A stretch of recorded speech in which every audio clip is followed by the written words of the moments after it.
She poured his coffee with trembling hands, then looked up and froze. Keanu Reeves hadn't seen her face in over 30 years, but he could never forget the girl who once saved him. Now she was worn, exhausted, and hiding a devastating secret. What he did next changed everything. Before we continue this incredible story, let us know where you're watching from. If you enjoy stories like this, subscribe to the channel, because tomorrow we have another inspiring story you won't want to miss. The rain tapped steadily against the windshield of Keanu's black SUV as he pulled into the nearly empty lot of a roadside diner. It was past midnight. Fog hovered low over the pavement, wrapping the small town in a kind of silent stillness. He was tired, mentally, physically, spiritually. A week of back-to-back filming outside Vancouver had worn him down, and all he wanted was a hot cup of coffee and a quiet place to be invisible for a while. He slipped on a hoodie and cap before stepping out into the cold drizzle. The bell above the diner door jingled as he entered, sending a quick gust of wind through the small space. It was one of those places time forgot. Vinyl booths, laminated menus, yellowed walls lined with old photos of movie stars. The smell of coffee and grease hung in the air, comforting in a strange way. A few late-night customers sat hunched over their plates, lost in their own silence. Keanu slid into a booth near the back, removed his hoodie and glanced around. No one gave him a second look, which was exactly how he liked it. The waitress on duty was busy wiping down the counter with one hand and balancing a pot of coffee in the other. She moved with the kind of rhythm that only exhaustion teaches, efficient yet fragile. She turned toward his table and started walking over, head down, shoulders curved in. He didn't think anything of it at first. Then she looked up. Time stopped. Her face was thinner now, and there were dark circles under her eyes. But her eyes, those eyes were unmistakable. Warm brown, deep set, filled with something familiar. They flicked toward him and then away, her focus on pouring the coffee. Her hands trembled slightly as she reached the edge of his table. "More coffee?" The voice was low and hoarse. She still hadn't looked him in the face. He nodded, watching her closely. As she tilted the pot, her hand shook, and the coffee splashed over the rim of the cup and onto the table. "Oh, I'm sorry." She reached for the cloth in her pocket and wiped it quickly, her movements sharp and embarrassed. "No problem," he said quietly. And then she looked at him. Their eyes met, and something cracked between them. Recognition dawned slowly, like a sunrise behind a thick fog. Her lips parted slightly, but no words came. Her fingers loosened. The pot slipped. It crashed to the floor in a burst of ceramic and coffee, the sound slicing through the quiet like a siren. Conversation stopped. Heads turned. The manager behind the counter shouted, "Lila, what the hell was that?" Keanu froze. "Lila?" She stared at him as if she were seeing a ghost. He whispered her name. "Lila Morgan." She took a shaky step back. Her face went pale, her mouth open, her hands still trembling. "Keanu?" She could barely say his name. Her voice broke around it, like it hadn't been spoken in decades. Keanu stood up slowly, careful not to startle her again. The silence in the diner stretched. "Lila?" he said again, softer this time, a question and a memory all at once. She nodded, dazed, the corners of her mouth trembling as she tried to hold herself together. Her eyes glistened with disbelief. "It's really you," she whispered. "Keanu Reeves." "And you're still Lila Morgan," he said, his voice catching with emotion. He let out a breath, shaky and fragile. Then, without warning, the manager stormed over, a large man with a sweaty forehead and a temper too big for the small room. "Lila," he barked, "what did I just say about the damn coffee pots? That's coming out of your pay. I'm not running a charity." Keanu turned toward him, calm but firm. "It was my fault. I startled her. I moved when she was pouring." The manager's eyes narrowed, studying Keanu's face. Recognition slowly replaced irritation. "You're... Wait a minute. Aren't you..." Keanu didn't answer. He just pulled out his wallet and took out a crisp $100 bill. "This should cover the coffee and then some." The manager's tone changed instantly. His scowl melted into a grin, and he straightened his stained apron. "Oh, no need for that, sir. Accidents happen. Lila, just clean it up and get back to your tables, all right?" He turned and walked off, still muttering under his breath, now more about opportunity than reprimand. Keanu knelt down without hesitation and began helping Lila pick up the shattered remains of the coffee pot. She tried to stop him. "You don't have to do that, Keanu." "Yes, I do." Their hands met over a piece of broken ceramic. For a moment, they both froze again, the pressure of the years between them pressing inward. Lila wiped her eyes with the back of her hand. "It's been forever." Keanu nodded. "Since Mrs. Donnelly's biology class. You used to draw hearts and lungs in your notebook. Said you were going to be a nurse someday." Lila let out a short breath that sounded like a laugh, but it didn't quite make it there. "Dreams change." "Not yours," he said. "You were serious about it, I remember." She stood up, wiping her hands on her apron. The coffee was now soaked into her shoes and the bottom of her jeans. "I really need to get back to work, Keanu. We're short-staffed tonight." "Wait, can we talk?" "I get off at midnight," she said, almost automatically. "Then I go clean offices downtown." Keanu's eyes darkened. "You're still working 2 jobs?" "3." She gave him a tight smile. "Bills don't care about biology, dreams." Before Keanu could respond, the manager's voice cut across the room again. "Lila, table 6 is waiting for their check. Let's go." She flinched. Her shoulders tensed like a reflex trained over years. She glanced at Keanu, embarrassed, then nodded. "I'm sorry," she said, already stepping away. "I have to go." "Wait, Lila." She turned back, just for a second. He looked at her like he had so many things to say and no idea where to begin. "Are you okay?" She hesitated, then gave a faint smile that didn't reach her eyes. "I'm surviving." Then she was gone, weaving between tables, refilling drinks, scribbling orders. But Keanu stayed in his seat, watching her as if he were trying to piece together a puzzle he hadn't seen in years. The other customers didn't notice her exhaustion. They asked for extra napkins, more coffee, sent plates back with a shrug. But Keanu saw everything, how she moved quickly, too quickly, how her hands trembled when she reached for a glass, how she forced a polite smile even when she looked like she hadn't slept in days. She used to be the most focused person in school, he remembered that clearly, how she'd stay up late helping him study when he was struggling, even though she had exams of her own the next day. How she never let anyone sit alone at lunch. How she once told off a group of boys for mocking Keanu when he brought a book about quantum mechanics to class. "You're going to do something amazing one day," she told him back then. "You think in ways most people can't. Don't let them take that from you."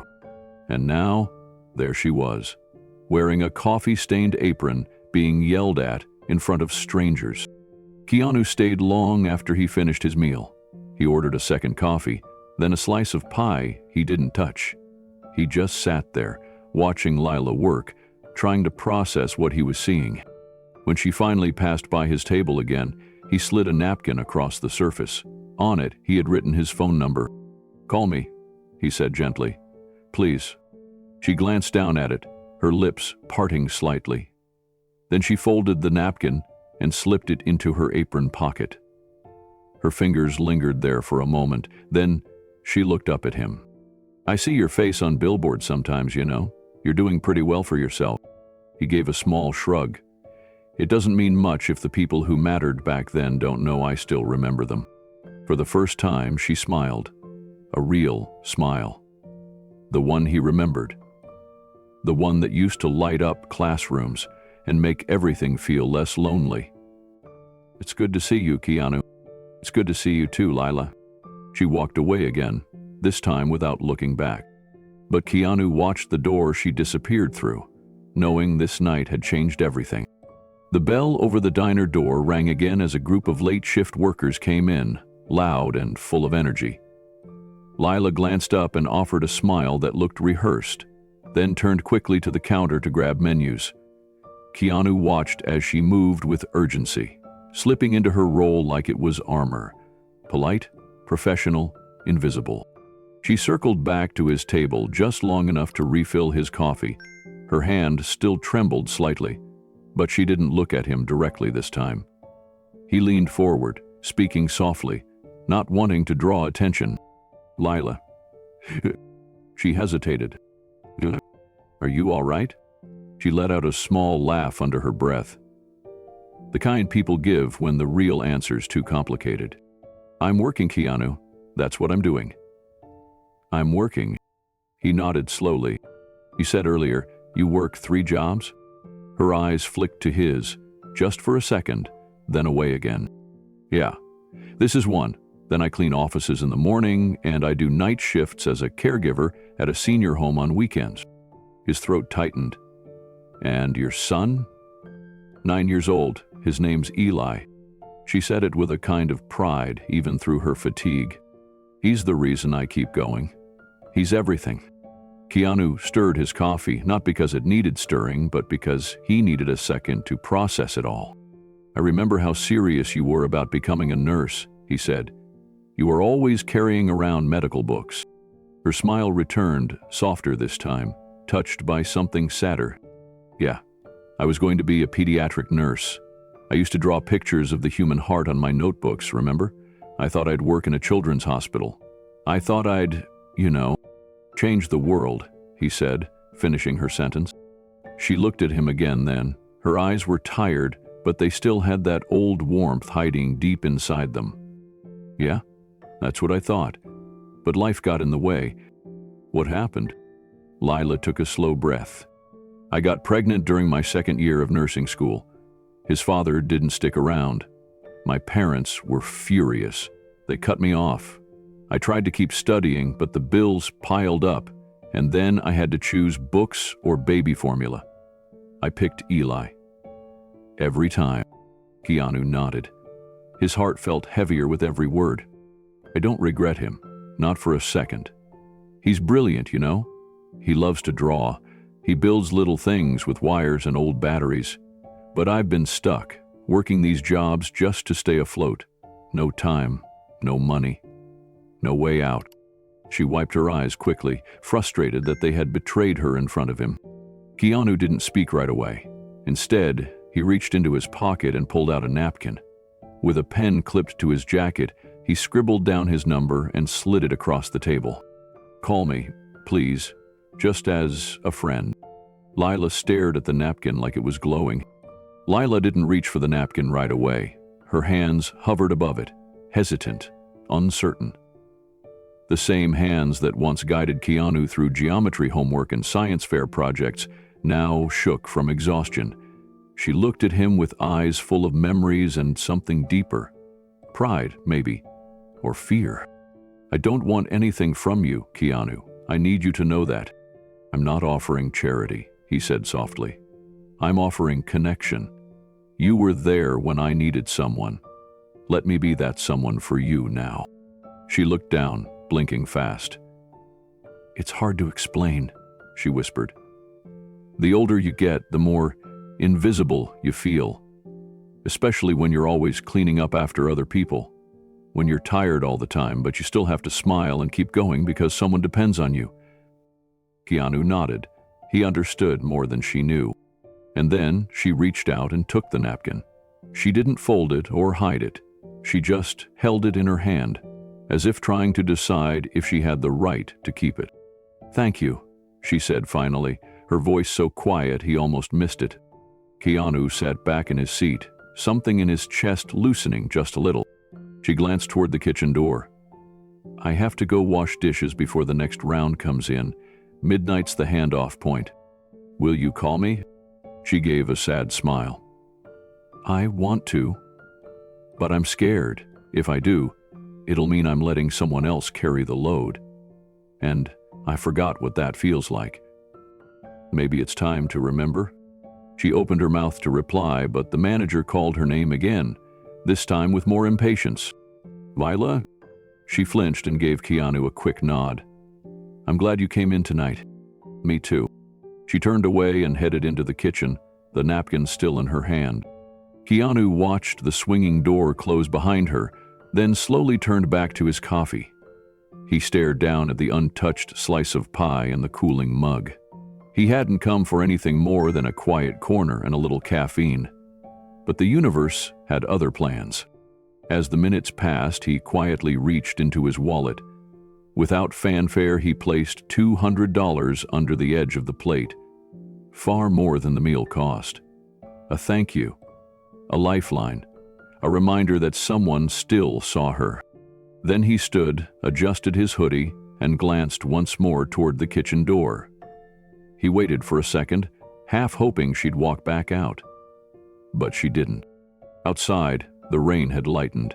He stepped into the misty street, slid into his car, and sat for a moment in silence. Some part of him knew this wasn't the end of the story. Not even close. Keanu drove slowly through the empty streets, headlights sweeping across puddles and storefronts long since closed for the night. But his mind wasn't on the road. It was with Lila. Behind that diner door, standing at a sink somewhere with her sleeves rolled up, washing dishes beneath flickering fluorescent lights. How had it come to this? She was the girl who once walked with purpose, the one who always had a plan.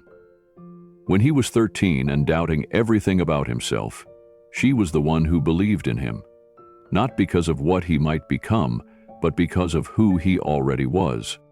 He remembered the day he brought in a copy of a science fiction script he'd written for fun.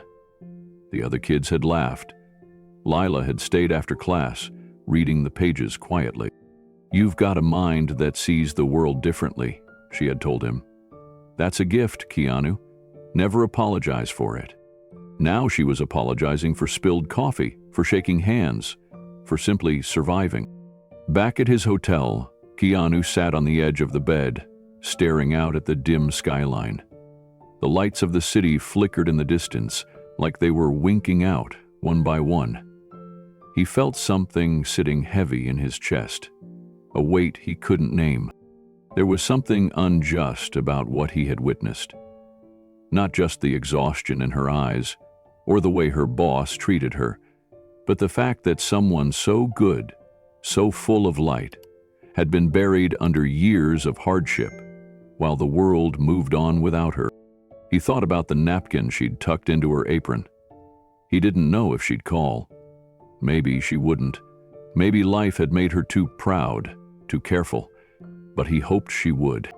Because the Lila Morgan he remembered didn't belong in the shadows. She belonged in the kind of place where her voice was heard, where her ideas were valued, where her son didn't have to watch his mother collapse on the couch at night after working 3 shifts in a row. Keanu pulled out his phone. He thought about calling her, but stopped himself. She needed to come to him on her own terms. So instead, he wrote a note in his phone, a promise to himself. Find a way to help her, quietly, respectfully, without taking away her dignity. He set the phone down and rubbed his eyes, exhausted but restless. Outside, the rain had stopped completely. The streets shimmered with leftover water, and in the distance, dawn was beginning to whisper its way into the sky. He didn't know what tomorrow would bring, but something had changed in him tonight. This wasn't just about nostalgia. It was about remembering who had once believed in him, and finally returning that gift. The room was dark, but sleep never came. Keanu lay on his back in the hotel bed, staring at the ceiling. He had turned off all the lights, pulled the curtains, silenced his phone, but nothing could quiet the image replaying in his mind. Lila's face, her eyes, her voice, her hands shaking as she poured his coffee. She had aged, of course, so had he, but it wasn't the passing of time that struck him. It was what time had done to her spirit. The girl who once marched through the schoolyard with a spine of steel now walked like someone permanently bracing for impact. He had only seen her for 20 minutes, but it was enough. More than enough. It felt like someone had taken all the color out of her life and replaced it with gray. He turned over, then sat up. The blanket suddenly felt too heavy. The silence too loud. He rubbed his hands over his face and stood walking to the window. The sky outside was pitch black, but the city lights still glowed in the distance. They looked so far away, like stars out of reach. He thought of the napkin. Had she thrown it away? Had she tucked it in a drawer somewhere, unsure what to do with it? A sudden memory hit him like a wave. He was 12, sitting alone at the edge of the schoolyard during lunch. The other kids were in tight circles, laughing and yelling and trading chips. Keanu sat on the lowest step of the gym building, a peanut butter sandwich in a plastic bag on his lap. He wasn't crying, but he was close. Another day of being left out, another day of pretending it didn't matter. Then he heard footsteps. Lila. She wore her hair in 2 braids back then. Her backpack was covered in patches from science camps and hospital volunteer programs. She had her lunch tray balanced on one arm and a bottle of chocolate milk in the other. "You look like you're about to disappear," she said, sitting down beside him. "I'm fine." "No, you're not. But that's okay." He didn't know what to say. No one ever said that to him. Lila opened her lunchbox, took out half a turkey sandwich and handed it to him. "Yours looks dry, mine's got mustard." He hesitated, then accepted it. They sat there, eating in silence. Then she said something he never forgot. "When you're strong, help others. When you're not, don't be ashamed to accept help." Keanu leaned against the window in the hotel now, his breath fogging the glass. He whispered the words again. Don't be ashamed to accept help. It had meant everything to him then, and now it might be time to give that gift back. Keanu stepped away from the window and sat at the edge of the bed. His thoughts circled the same questions over and over. What had gone wrong in Lila's life? How did the brightest student he knew, so full of purpose, end up juggling 3 jobs just to survive? He had seen the weight in her eyes, the way she spoke like someone used to rushing, apologizing, disappearing into the background. It wasn't just tiredness, it was resignation. Years of swallowing disappointment until it became a habit. He remembered how much she loved to talk about the human body. She used to carry around a copy of Gray's Anatomy, underlining terms most kids hadn't even heard of. She once stayed after school to explain the circulatory system to him, using colored pencils and notebook paper. The way she described it made it sound like poetry, like she was painting life with every word. She wanted to be a pediatric nurse. That was her dream. She said it with certainty. Not someday, not maybe. She used to say, "I want to be the first face a scared child sees when they wake up from surgery. I want to be the one who tells them they're okay." And now she was being scolded by a diner manager for breaking a coffee pot. He thought about what she said in passing, how she dropped out after getting pregnant, how her parents cut her off, how she'd picked her son over school. That wasn't failure. That was sacrifice. And it was the kind of strength most people never saw. The world hadn't been kind to her. That much was obvious. And she had learned to carry the weight of it all without asking for help. Maybe because no one had offered. Or maybe because, after years of being overlooked, she stopped believing she was worth saving.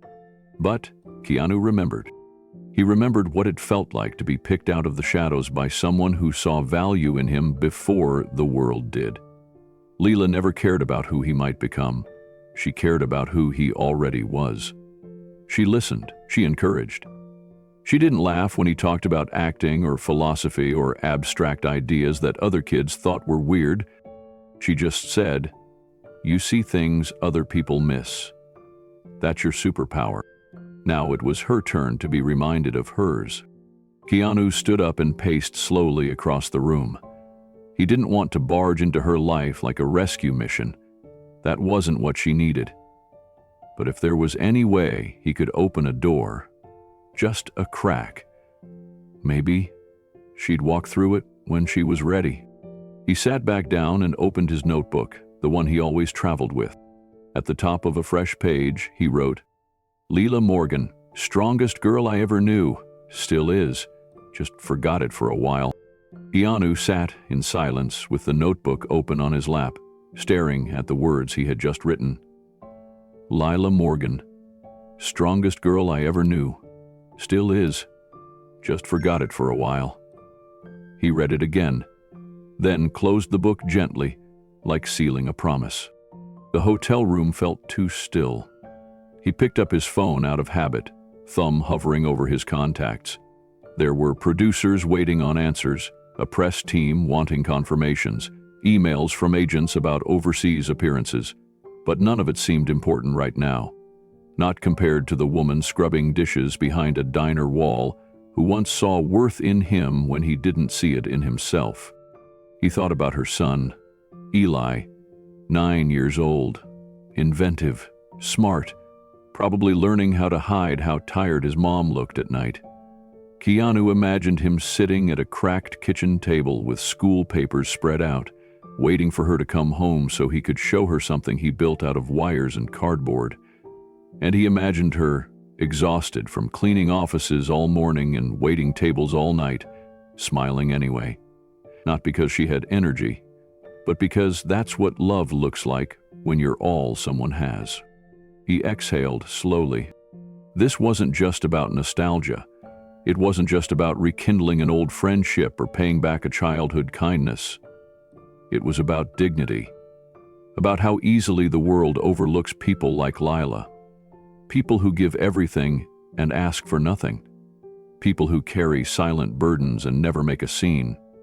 People who were meant to be, changing lives in hospitals, but ended up wiping tables in midnight diners. She had said she was scared to call, that maybe she didn't remember what it was like to let someone help her. Keanu understood that fear better than most. He knew what it meant to wear pain quietly. He'd done it himself. But sometimes the right words at the right moment could shift everything.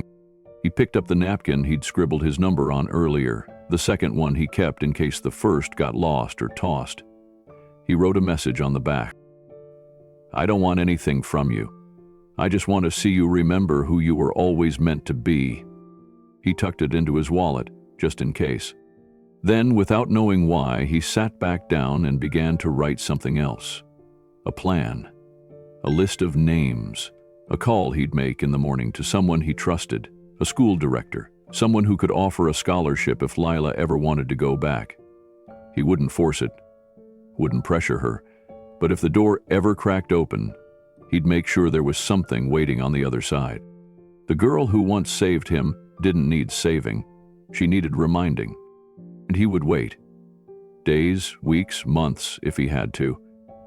Because some debts weren't about money. They were about loyalty. 3 days passed, and the napkin stayed folded in the front pocket of Lila's wallet. Keanu waited. He told himself not to expect anything. People have their own timing, their own walls to break through. He didn't want to push her. He just wanted her to know he was there if she ever reached out. But each day that passed without a call settled heavier in his chest. He kept checking his phone more often than usual, not for emails or messages from his team, but for her name, or even an unknown number. Just something, but nothing came, until 1:40 a.m. on the third night. The phone buzzed on his nightstand, vibrating hard enough to rattle the lamp beside it. He blinked awake and reached for it instinctively. His eyes adjusted to the screen, in the dark. Unknown caller. He hesitated, heart pounding. Then he answered. "Hello?" A long silence, then a shaky breath. "Keanu?" "Yes." "Lila?" Another pause. And then her voice cracked, softer than he'd ever heard it. "I'm sorry. I shouldn't have called this late. I didn't know who else to talk to." "What's wrong?" He heard the background first. The beeping of monitors, the distant voices, the sterile echo of a hospital. She was crying, but trying not to. "It's Eli. He collapsed an hour ago. I thought it was exhaustion, but they ran tests. He's in the ER. They say it's his heart." "His heart, Keanu. I didn't know. I didn't know anything was wrong." Keanu sat up fully, every nerve in his body alert. "Where are you?" "Please don't. I'm not calling to ask for help. I swear I'm not. I needed to hear a voice that didn't feel like judgment, a voice from before things got hard. "Where are you?" he repeated, calm but firm. She sniffled. Her breathing was uneven, like she was trying to keep herself from falling apart. "Mercy General, downtown, the children's wing. They won't tell me much yet. They're still doing tests. They mentioned surgery, said it's a congenital issue. Something he's had since birth, but no one caught until now." Keanu was already getting dressed, pulling on jeans and grabbing a jacket. The hotel room blurred around him as he moved. "Lila, listen to me. You did the right thing by calling." "I didn't call for a handout, Keanu. I know who you are now. I see your name everywhere. I see the life you've built. I can't drag you into this." He paused only for a second, then spoke gently. "I'm not waiting for you to ask." The line went quiet. Keanu stood still in the dark hotel room, waiting, listening to the small sounds on the other end. Her breath, unsteady. The quiet shuffling of nurses' shoes on linoleum. Somewhere in the background, a child cried out. Not Ellie, but the sound sliced through him all the same. Lila finally whispered almost inaudibly. "You were always like this." "Like what?" he asked softly, slipping on his boots, already halfway out the door. "Showing up before anyone asks, knowing when someone's drowning even when they say they're fine." He didn't respond right away. Instead, he stepped into the elevator and pressed the lobby button. The silence between them was thick, but not uncomfortable. It carried something unspoken, a bond not yet broken by time or distance. "Lila," he said as the elevator descended, "just let me come, as a friend." He heard her exhale, a long, weary breath that sounded like surrender. "Okay," she whispered, "but I can't promise I'll be strong when you get here." "You don't have to be," he replied. "You were strong for me when I had nothing. It's okay to lean now." By the time he arrived at Mercy General, it was nearly 2:20 a.m. The rain still fell outside in sheets, soaking the sidewalk. The parking lot was mostly empty, and the glow from the emergency entrance gave the night a surreal feel. He pulled his hoodie up and walked quickly through the sliding glass doors. Inside, the children's wing was quiet, but tense. Nurses moved like ghosts through the halls, and the pale blue walls felt too sterile under the fluorescent lighting. He found her sitting alone on a gray plastic chair, hunched over, arms wrapped tightly around herself. Her eyes were red and swollen, her hair damp and frizzed from the storm. She didn't look up when he approached. "Yeah." She glanced up. For a second, she looked unsure whether he was really standing there. Her lip trembled. "You came." He nodded and crouched beside her. "Of course I came." Tears welled in her eyes again. "He's scared, and I'm trying not to be, but I don't know how I'm going to do this. I don't even have insurance, Keanu. They said it might cost 6 figures. I don't have $6 to spare. What do I do?" Keanu didn't offer hollow reassurances. He didn't tell her everything would magically be fine. He simply reached out and took her hand. "You take it one step at a time, and you don't take those steps alone anymore." She looked at their hands, his thumb gently brushing over her knuckles. The same hands that once shared a crumpled peanut butter sandwich at a middle school lunch table were now offering her something stronger. Presence, protection, and a promise she didn't know how much she needed. They sat in silence for a few minutes. The clock on the wall ticked forward, indifferent to the weight pressing down on Lila's shoulders. She hadn't let go of Keanu's hand, and he hadn't moved either. Time, for once, could wait. Finally, she broke the silence. When they wheeled him in, he was clutching his chest and gasping like he couldn't breathe. I've never been so scared in my life. I thought I was going to lose him right there in the ER. Keanu looked into her eyes, his own filled with emotion. Is he stable now? She nodded. For now. They gave him something to ease the pressure, but they said he needs surgery soon, something with a valve. I didn't understand half of what the cardiologist said. All I could hear was the cost. And then I thought of you. I didn't want to call, but I needed a voice that wasn't telling me it's impossible. Keanu stood up slowly and reached into his coat pocket. He pulled out a checkbook, quietly wrote something down, and handed it to her without a word. She looked at it, then back up at him, eyes wide with disbelief. No, Keanu, I can't. Yes, you can, he interrupted gently. You're not taking charity. You're letting someone who cares do what they can. That's different. Tears spilled from her eyes. She tried to hand it back, but he closed her hand around it. Lila, you once gave me the only kindness I knew at a time when I didn't even know how to ask for it. You reminded me I wasn't invisible. Now I get to do the same for you. Her lip trembled again. I don't know how to say thank you for something like this. You already did, years ago, with a sandwich and a smile. They both laughed through the tears, the kind of laughter that only comes when pain and relief meet in the same breath. A nurse approached from the hallway. Miss Morgan, he's asking for you. He's awake. Lila stood quickly, but before heading toward the room, she turned back to Keanu. Will you come with me? He nodded. Together they walked down the hallway. The doors opened to a small room where a pale little boy lay in bed, hooked up to monitors, his eyes wide and frightened. When he saw his mother, he smiled weakly. But when he noticed Keanu behind her, his eyes lit up with something close to wonder. Mom, is that really... Keanu smiled and walked up to the bed. Hi, Eli. I'm a friend of your mom's. She's kind of a superhero, you know. The boy nodded slowly, still in awe. So are you, he whispered. You love doing. Keanu's hand found Eli's. It was small and cold, but it gripped his with surprising strength. And in that moment, all the years between them, between childhood dreams and adult realities, faded into something new, something whole. The soft beep of hospital machines filled the room like a slow, steady rhythm as morning light pushed through the blinds.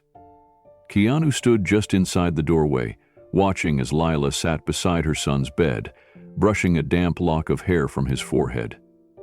She looked up as the door clicked shut behind him, her eyes widening. You came back, she said quietly, as though surprised that kindness could be that consistent. I told you I would, Keanu replied with a gentle smile, stepping forward. Lila gave a tired but genuine nod. He woke up a few minutes ago. He's groggy but alert. The nurses say that's a good sign.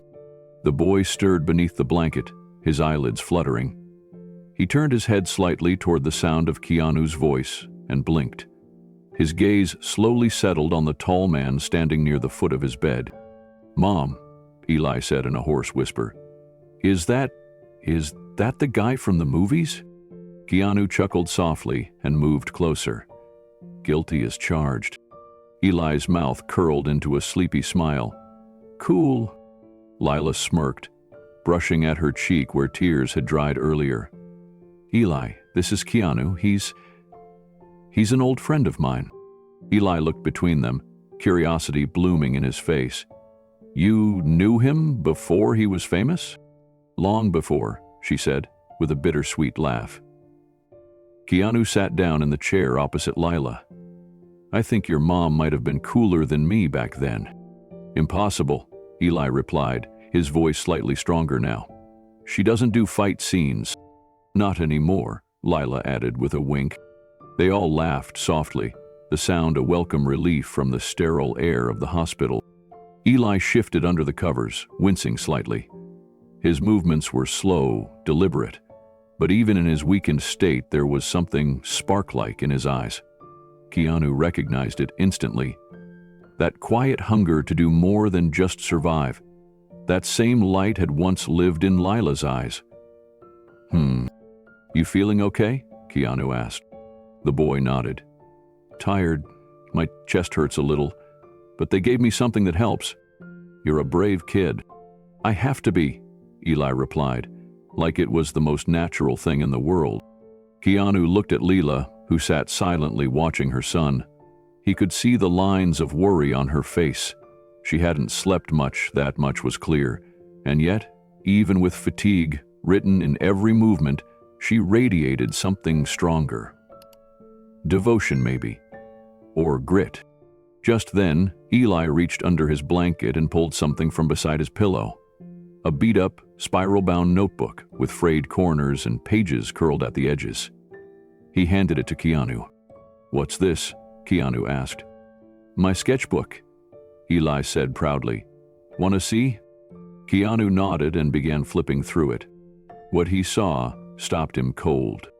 Page after page of carefully drawn robots, some with mechanical arms designed to lift patients, others with screens shaped like smiling faces. One with long, bendable limbs and a label scribbled in block letters. "Hugbot," Eli explained softly. "I want to invent robots that help sick kids. Some of them could hold your hand when it hurts, or push your wheelchair, or just talk to you, so you don't feel alone." Keanu stared at the boy, speechless. Something twisted gently in his chest. This kid didn't just have ideas. He had purpose. The kind that was born from pain, not privilege. The kind that made you take a second look at the world and wonder what you were doing with your own time. The sketchbook trembled slightly in his hands. Eli was watching him with quiet expectation, as if waiting to be told his dreams were too big. But Keanu didn't say that. He just smiled. "You know, I think Hugbot might be my favorite superhero." Eli's whole face lit up. Keanu gently closed the sketchbook and handed it back to Eli. "These are amazing," he said. "You really drew all of them?" Eli nodded. "Sometimes, during lunch at school. Sometimes at night when I can't sleep. I just keep thinking, what if a robot could make it easier for kids like me? What if it could help my mom, too?" Lila's eyes filled with tears, and she quickly looked away, pretending to fix the corner of Eli's blanket. Keanu reached out and touched the boy's shoulder. "I think you're onto something big." Eli blinked. "You really think so?" "I do. These aren't just cool drawings. They're thoughtful. They show heart. You're thinking about people who are hurting and you want to help them. That's what the best inventors do."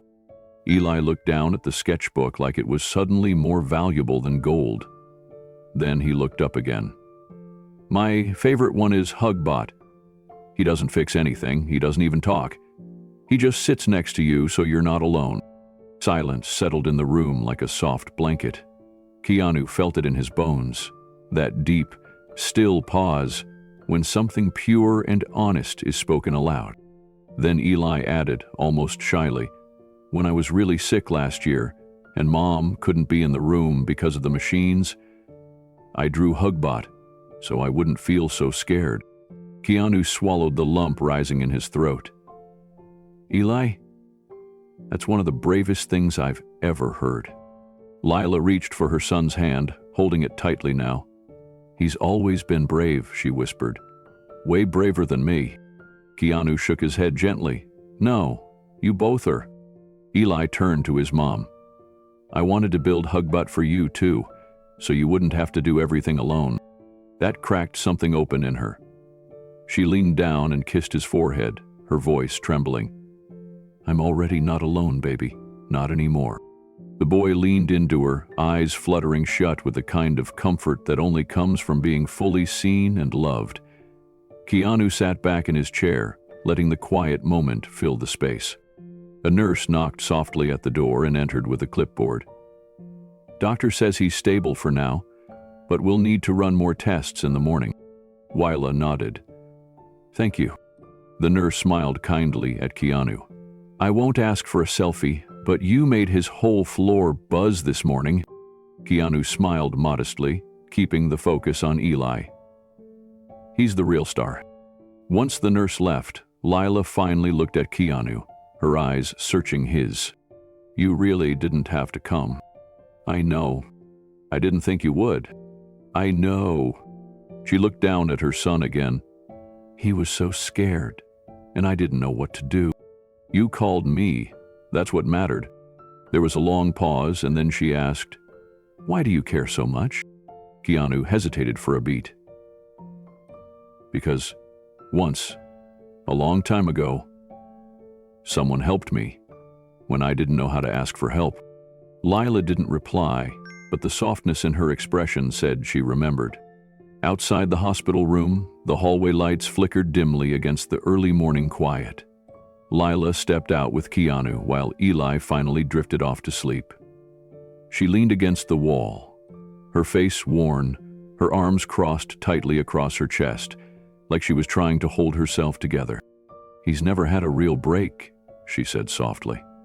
"Doctors, bills, missed school, side effects. I've tried everything. I pick up shifts wherever I can. I sell things we don't need. Sometimes things we do need. And still, it's never enough." Keanu stood beside her, his voice low. "You've done more than enough." She laughed bitterly. "Feels like failure. I didn't even finish nursing school. I was 2 semesters away when I found out I was pregnant. His father took off right after the ultrasound, and I didn't know how to be everything at once." Keanu didn't try to give her some polished answer. He just listened. "I remember that night in 8th grade," she continued, her voice trembling. "You showed up to school with that black eye after defending the new kid from those bullies. Everyone avoided you for a week." Keanu gave a small nod. "But I brought you half my sandwich. That was the best sandwich I ever had," he said quietly. She smiled through her tears. "You don't forget when someone sees you. Not really.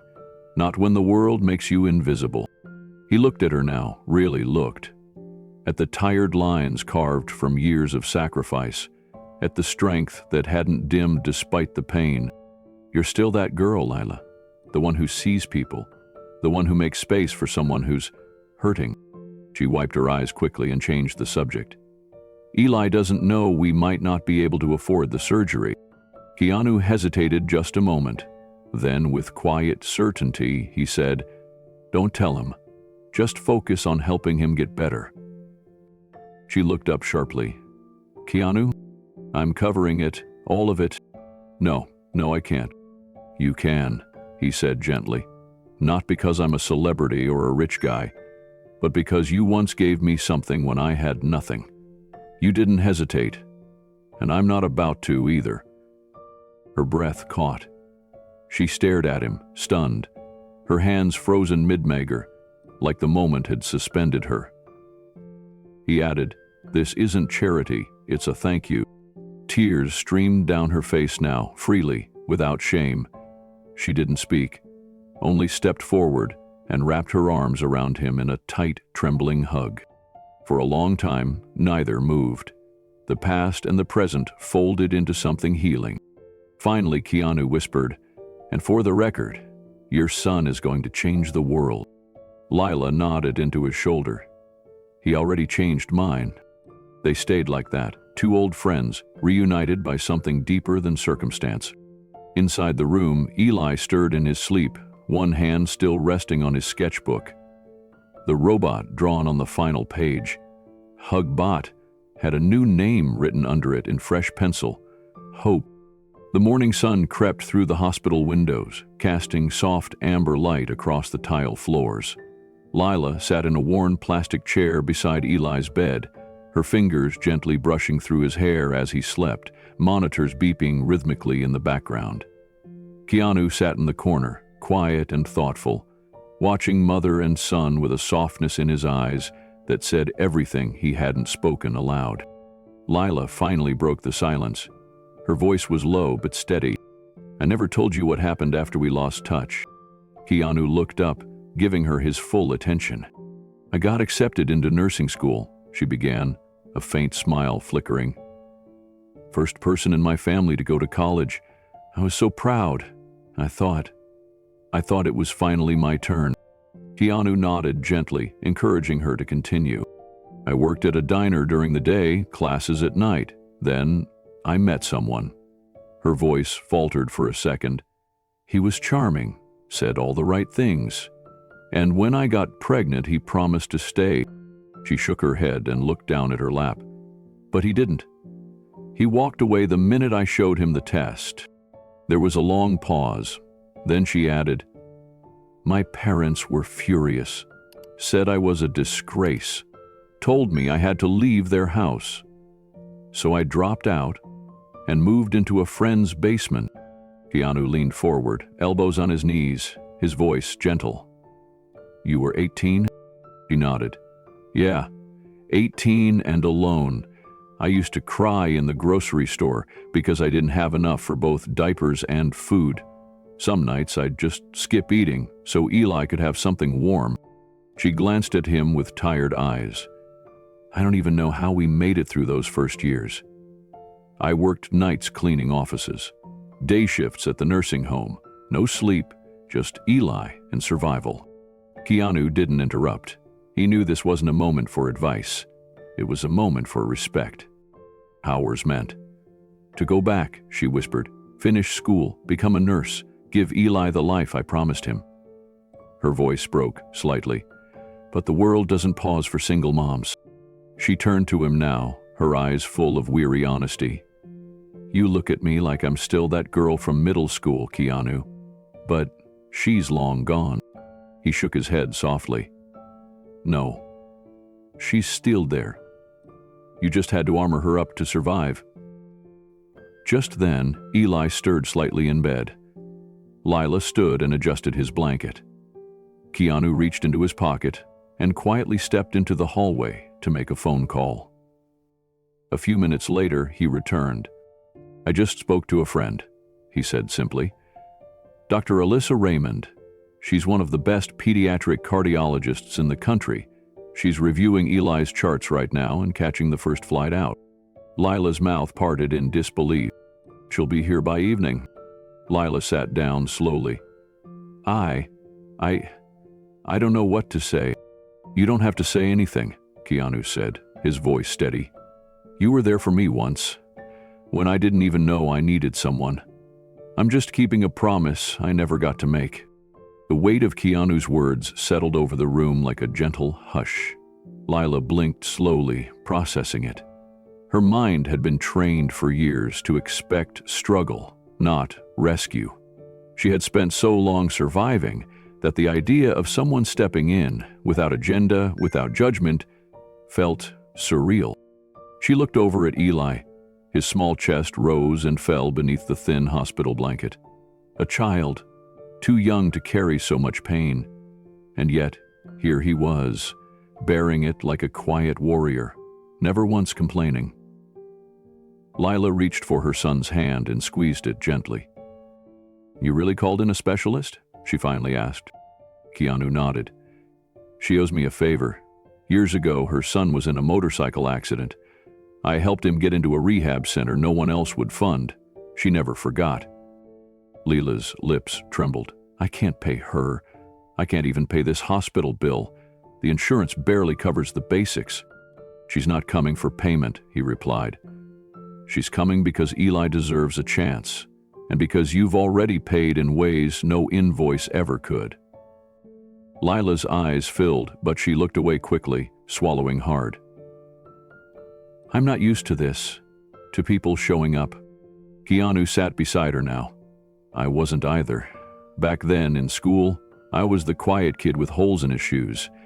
You were the first person who saw me, not just the weird kid who kept to himself." A brief smile tugged at her lips. "You weren't weird. You were just different, thoughtful. You used to read poetry in the library when everyone else was gossiping in the cafeteria." Keanu chuckled quietly. "And you used to sneak me extra peanut butter sandwiches when I forgot mine." "I didn't sneak them. I traded my dessert for extra bread," she corrected, teasing him softly. For a moment the years fell away. The hospital, the pain, the fear. They dissolved, if only for a few seconds.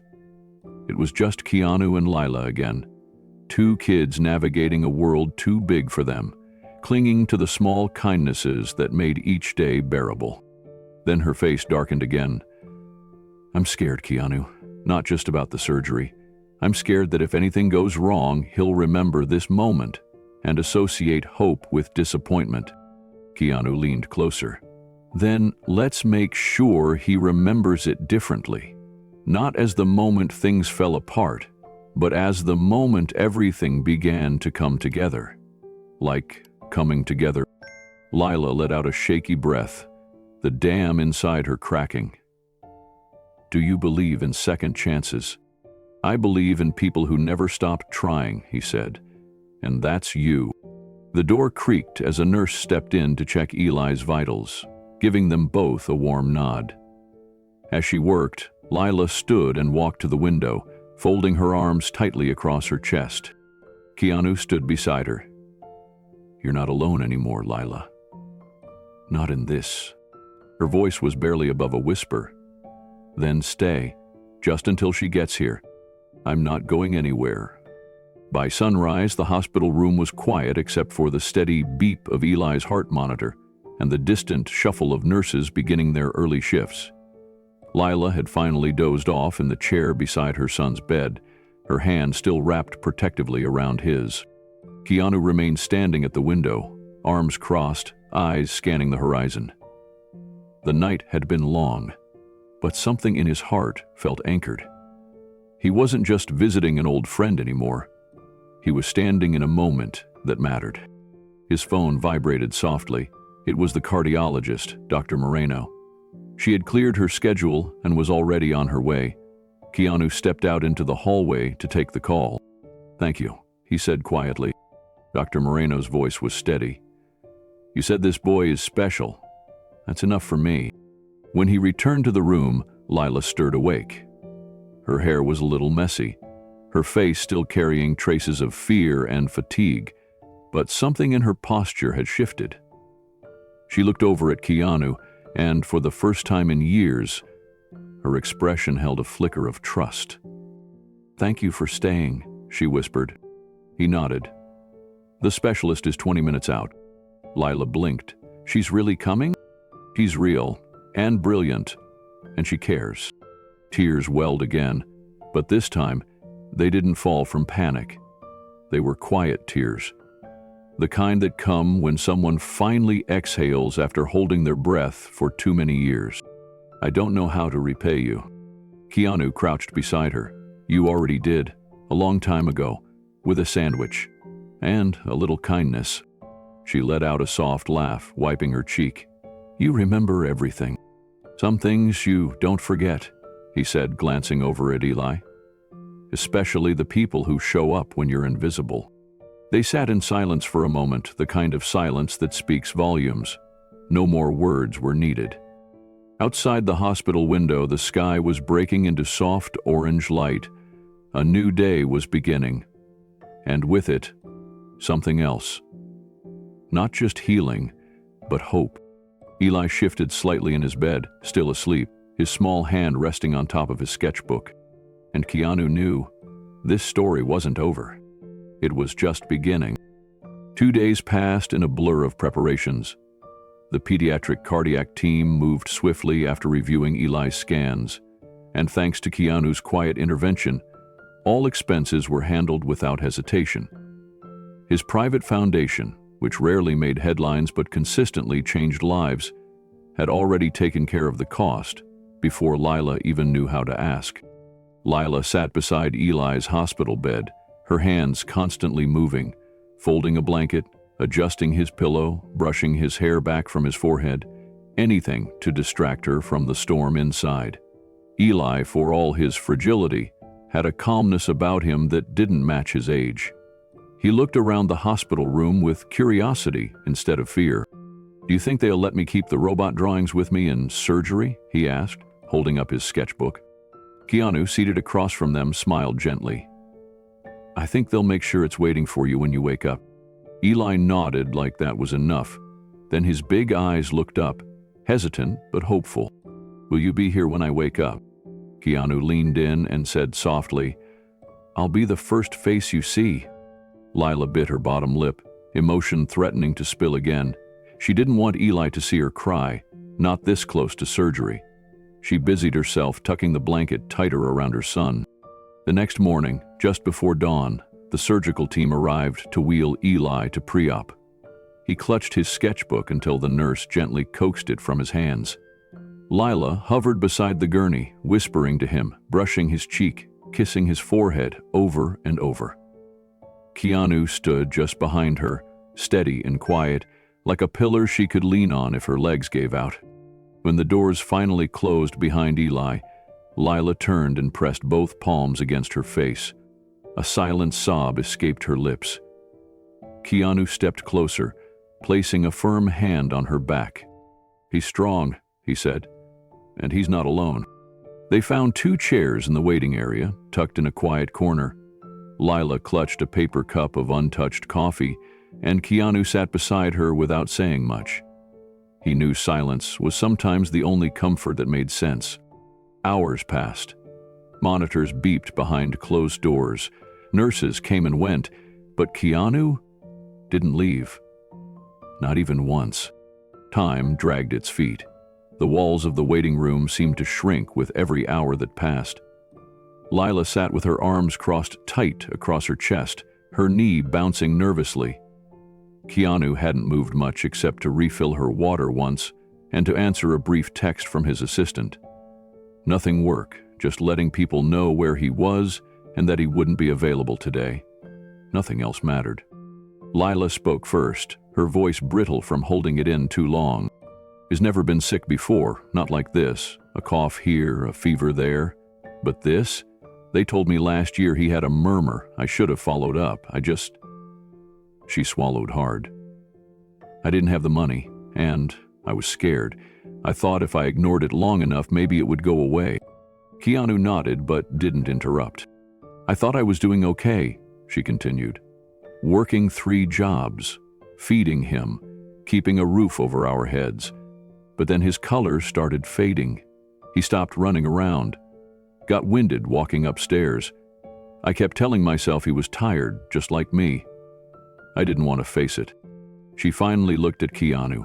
Her eyes shimmered with tears she was too proud to let fall. "I failed him." Keanu's voice was steady, anchored in truth. "No, you didn't. You showed up. You stayed. That's more than most would done." Lila blinked quickly, the words hitting deeper than she expected. A nurse peeked in briefly to say the surgery was proceeding smoothly. No complications so far. Lila whispered a thank you but clutched Keanu's forearm as soon as the door swung shut. "Why are you still here?" she asked. "I mean, really? You're not just doing this out of guilt or because we used to know each other, right?" Keanu looked at her with a clarity that was decades in the making. "I'm here," he said, "because you were the only person in high school who saw me. Everyone else either ignored me or thought I was weird. You didn't. You sat next to me, you shared your sandwich, and one day, when I was having the worst time at home, you said something I never forgot." Lila tilted her head slightly, confused. "You said, 'When you're strong, help others. When you're not, don't be ashamed to accept help.'" Her mouth parted slightly, memory stirring like dust in an old attic. "I was 16, she whispered. "I didn't even remember saying that." "I did," Keanu said, "and I've carried it with me ever since." She didn't reply, just looked at him, the silence between them growing softer somehow, less like absence and more like peace. The clock ticked past the 5th hour. The hallways quieted as evening approached. Keanu got up briefly to grab 2 sandwiches and a couple of juice boxes from the vending machine. Lila smiled when he returned. "You still don't drink soda?" she asked. He grinned. Some things never change. They sat side by side again, eating in quiet bites. For a moment it felt like the world outside the hospital didn't exist. Just 2 old friends, reunited by fate, sitting in the stillness of hope and shared history. A soft knock broke the quiet. The surgeon stepped in, pulling off his mask with practiced hands and offering a reassuring smile. Keanu and Lila stood at once, their hearts leaping toward his face before the words even came. "He's out of surgery," the doctor said. "It went very well. The defect in his valve was more extensive than the scans showed, but we repaired it completely. He's in recovery now. He'll be sleepy for a while, but he's going to be okay." Lila's legs gave out, and she sank into the chair, sobbing into her hands. Keanu knelt beside her, his hand on her shoulder, feeling her body shake with every wave of relief that washed through her. "You did it," she gasped. "You saved him." Keanu shook his head gently. "No, you did. You kept going. You made the call." Minutes later, they were led into the recovery room. The beeping machines were rhythmic and comforting, like the heartbeat of hope. Eli was small under the covers, tubes in his arms, oxygen gently helping him breathe. But his color was already better, less pale, more himself. Lila sat at his side, brushing a hand over his curls. She didn't speak. She couldn't. Her tears did the talking now. Keanu stood nearby, his hands tucked into the pockets of his jacket. He didn't want to intrude, didn't want to crowd the sacred space between mother and son. But then, slowly, Eli's eyes fluttered open. Groggy, unfocused. Lila leaned close. "Eli, baby, you're okay. You did it." The boy blinked a few times, then squinted past her at the figure behind. "Did you wait?" he asked weakly, voice barely more than a whisper. Keanu smiled, stepping forward. "Told you I would." Eli gave the smallest smile, his fingers curling around Keanu's. "I dreamed you were there." "I was," Keanu said. Then the boy drifted back to sleep, this time peacefully. Outside the room, later that night, Lila stopped Keanu in the hallway. Her hands were still trembling, but her voice was steadier now. "Whatever happens after this," she said, "just know I'll never forget what you did." Keanu looked at her. "He's got a future now. That's what matters." But Lila shook her head. "You didn't just save my son. You brought back a piece of me that I thought was gone. That girl who shared her sandwich and believed in something. You made her real again." Keanu didn't answer. He just nodded, the silence wrapping around them like a warm coat. And somewhere deep inside, beneath all the years, all the noise and all the pain, something in both of them finally settled. A promise kept, a future reclaimed, a story not finished. The hallway lights buzzed faintly overhead, casting a sterile glow on the white linoleum floors. It was just after midnight, and the hospital had settled into a heavy quiet. Lila stood outside Eli's recovery room, watching the slow, steady rise and fall of his chest through the observation window. Her hands were clasped tightly in front of her, and her shoulders had finally begun to lower after hours of tension. But inside her something else was rising. Waves of emotion she hadn't allowed herself to feel until now. Relief, grief, gratitude. Everything that had been locked away for so long surged up at once. She turned slowly, and there was Keanu, still there, still waiting. His jacket was draped over a nearby chair, and he looked just as tired as she felt. But he hadn't left her side, not once. She took a step toward him, then another, and before she could speak or think or steady herself, her knees gave way. Keanu caught her mid-fall, wrapping his arms around her as she collapsed into him. Her face pressed against his chest, her body trembling, and then the sobs came. Loud, messy, unfiltered sobs that seemed to come from somewhere far deeper than just this night.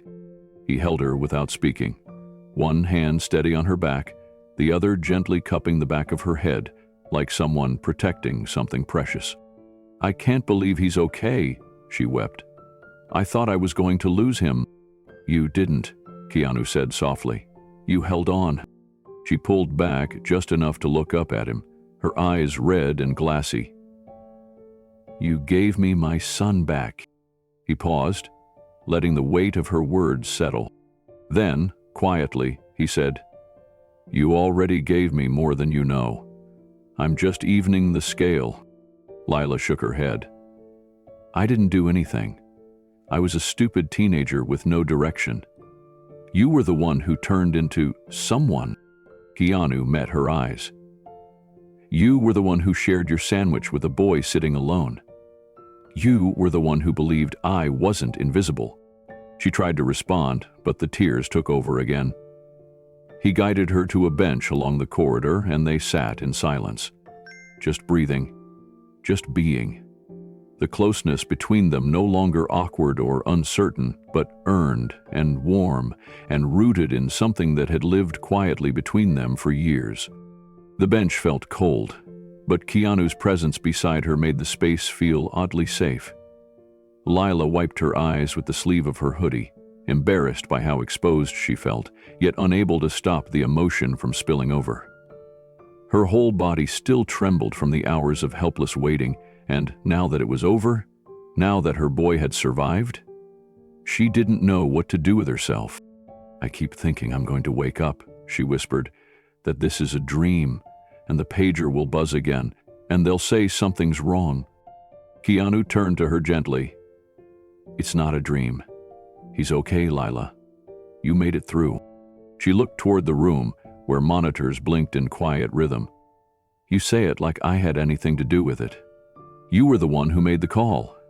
You're the reason that surgeon showed up so fast. You're the reason he made it." He shook his head. "You've been the reason he's made it every day before this one. Every night you stayed up when he had trouble breathing. Every time you picked up an extra shift to pay for his prescriptions. Every time you held his hand instead of falling apart. That's what saved him. I just showed up at the end." Her lips trembled, not with more tears, but with the ache of being seen. Fully seen. For the first time in years. "I almost didn't call you," she admitted. "I felt ashamed. Like I had nothing left but desperation." "And I would have come anyway," Keanu replied. "Even if you just called to say hi. Even if you never said a word." Lila glanced down at her lap. "But why, Keanu? We were kids. A sandwich in middle school, and a few kind words. It's not like I saved your life." He leaned back, eyes softening as a memory crossed his face. "You don't understand what it meant back then. You don't know how lonely I felt. My mom was always working. My dad was gone.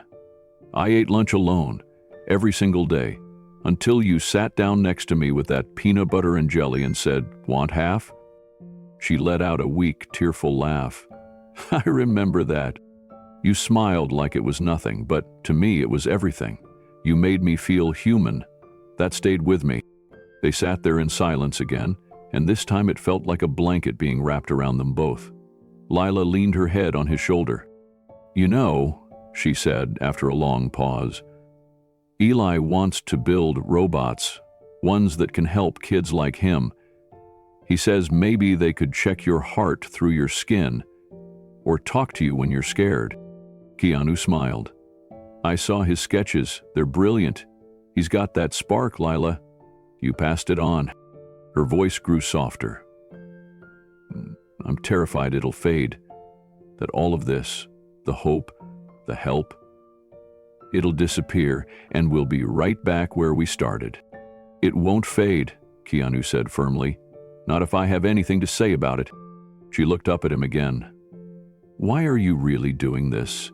It can't just be about gratitude." Keanu took a deep breath. "Because I've spent a lot of time being helped by strangers, fans, friends, doctors, even people I'll never meet. But I've never had many chances to give back where it matters most. This mattered." Her eyes searched his, trying to believe it. Slowly, she nodded. "I don't know what's going to happen next," she whispered. "We'll figure it out," he said. "Together." And for the first time in what felt like years, Lila allowed herself to believe that maybe, just maybe, she wasn't alone anymore. The morning sunlight cut softly through the blinds in the hospital room, warming the sterile white walls. Keanu had barely slept. He'd spent most of the night in the chair by Eli's bedside, watching the boy breathe steadily, his chest rising and falling like a slow tide. There was peace in the rhythm, a kind of victory. For the first time in days, the storm that had surrounded Lila's life had lifted. Keanu stepped into the hallway, coffee in hand, and spotted Lila coming down from the family lounge.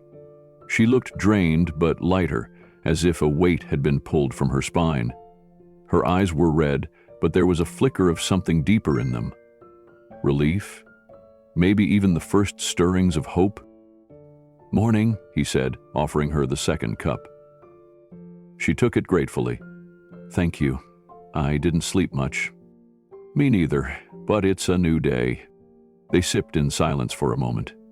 Then Keanu reached into his jacket and pulled out a slim envelope. He held it out, almost casually. "What's this?" Lila asked, looking puzzled. "Just something I think you should see." She opened it slowly, not knowing what to expect. Her eyes moved across the printed letter inside. At first, she didn't understand. Then her breath caught in her throat. Her lips moved as she read aloud. "Congratulations, Lila Monroe. You have been accepted into the Valley Regional Nursing Program for the spring semester. Full scholarship, books, and childcare stipend included." Her hands trembled. "What is this?" Keanu smiled softly. "It's real. The spot is yours, fully covered." She blinked, stunned. "How? I didn't apply." "You didn't have to. I spoke with the program director. She remembered your application from years ago, before everything happened. She said your grades were some of the best she'd seen that year, and when she heard your story, she agreed to hold a place for you. I just made sure the doors were open again." Lila stared at the letter. Her voice dropped to a whisper.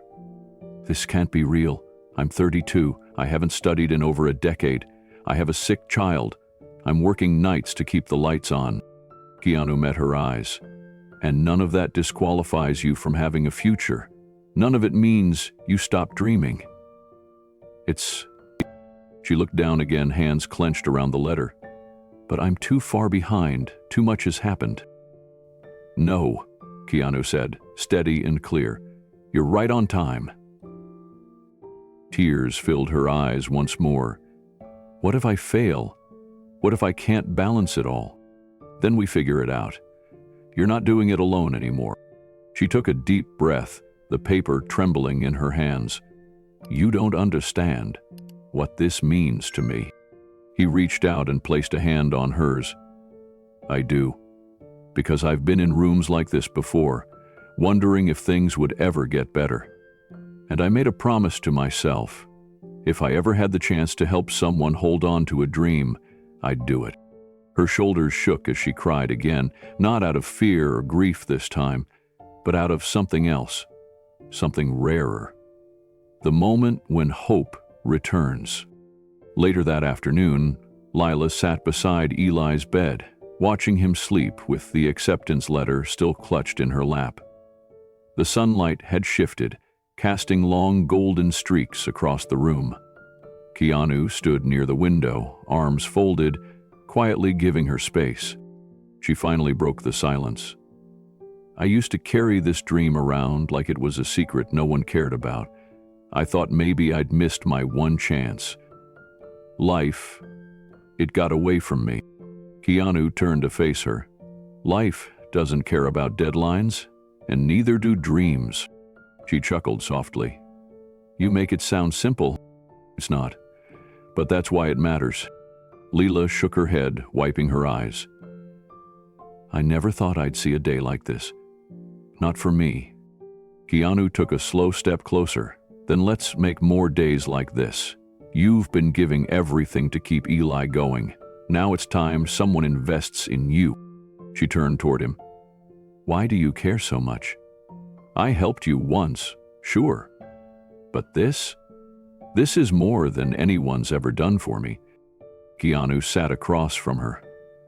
"Because I've never forgotten what you did. When you handed me that bag of groceries and said, "You look like you need a break," it hit me harder than you knew. I was in a dark place, lonely, exhausted, and someone reminded me I was still human. He paused, then added, "It changed me." She studied his face, her voice soft. "You were just a kid, and you were the first person who treated me like I mattered." Lila let those words hang in the air for a long moment. Then she glanced back at the letter in her lap. What if this is all just a moment of kindness, and I mess it up? Keanu's voice was firm now. "Then you try again, and again after that. I didn't get here because I never failed. I got here because I kept going." Her eyes welled again. "I want to believe I can do this." "You can, and I'll be here, cheering you on the whole way." Outside the hospital room, the hallway bustled with nurses, carts, and beeping monitors. But inside, the world had narrowed to something smaller, deeper. A space where possibility had returned. Keanu rose and walked to the window, pulling out his phone. "You know what the best part is?" Lila looked up. "What?" "I already signed you up for orientation." She laughed, covering her face. "Of course you did." He grinned. "It starts next month. You've got time to breathe, prep, and get used to studying again. And childcare during classes is already arranged through a local partner of my foundation." Her voice was shaking again. "You thought of everything." He turned, hands in his pockets. "I just didn't want you to have a single reason to say no." Lila rose slowly from the chair. Her body felt light, unburdened in a way she hadn't felt since before Eli was born. She crossed the space between them and stood in front of him, the letter in one hand, the other reaching out. "Thank you," she whispered, "for believing in me." Keanu took her hand and nodded. "Always. This is just the beginning." The weeks after Eli's surgery unfolded like the first chapters of a brand new life. Lila carried a quiet determination as she stepped onto the community college campus for her first day of nursing classes.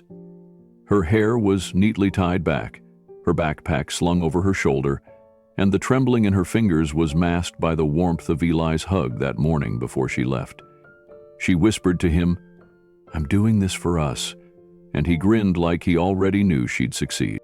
Eli had returned home just 2 weeks earlier, his small body recovering faster than anyone expected. The doctors called it miraculous. Lila called it grace. He bounced around the apartment with bursts of energy, a stack of colored pencils always nearby, and a head full of wild inventions. "I'm going to build robots that help moms clean the house," he told Keanu during one of his visits, "and another robot that helps kids who are scared." Keanu knelt next to him, his smile soft. "I think that's a mission worth building." Each Friday, Keanu stopped by with a new book, a new puzzle, or just a listening ear.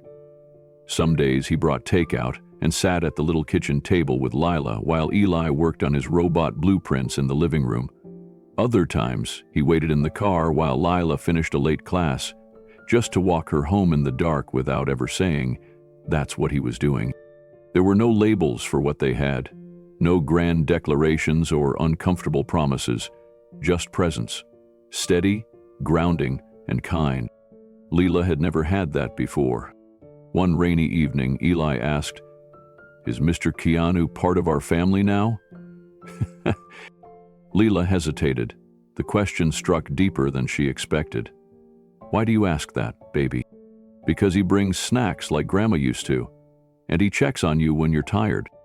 Lila looked over at Keanu, who was helping Eli untangle headphone wires on the couch. She smiled through tears that didn't fall. "Maybe he is," she said, softly. From that moment on, something unspoken passed between the three of them, a shared rhythm.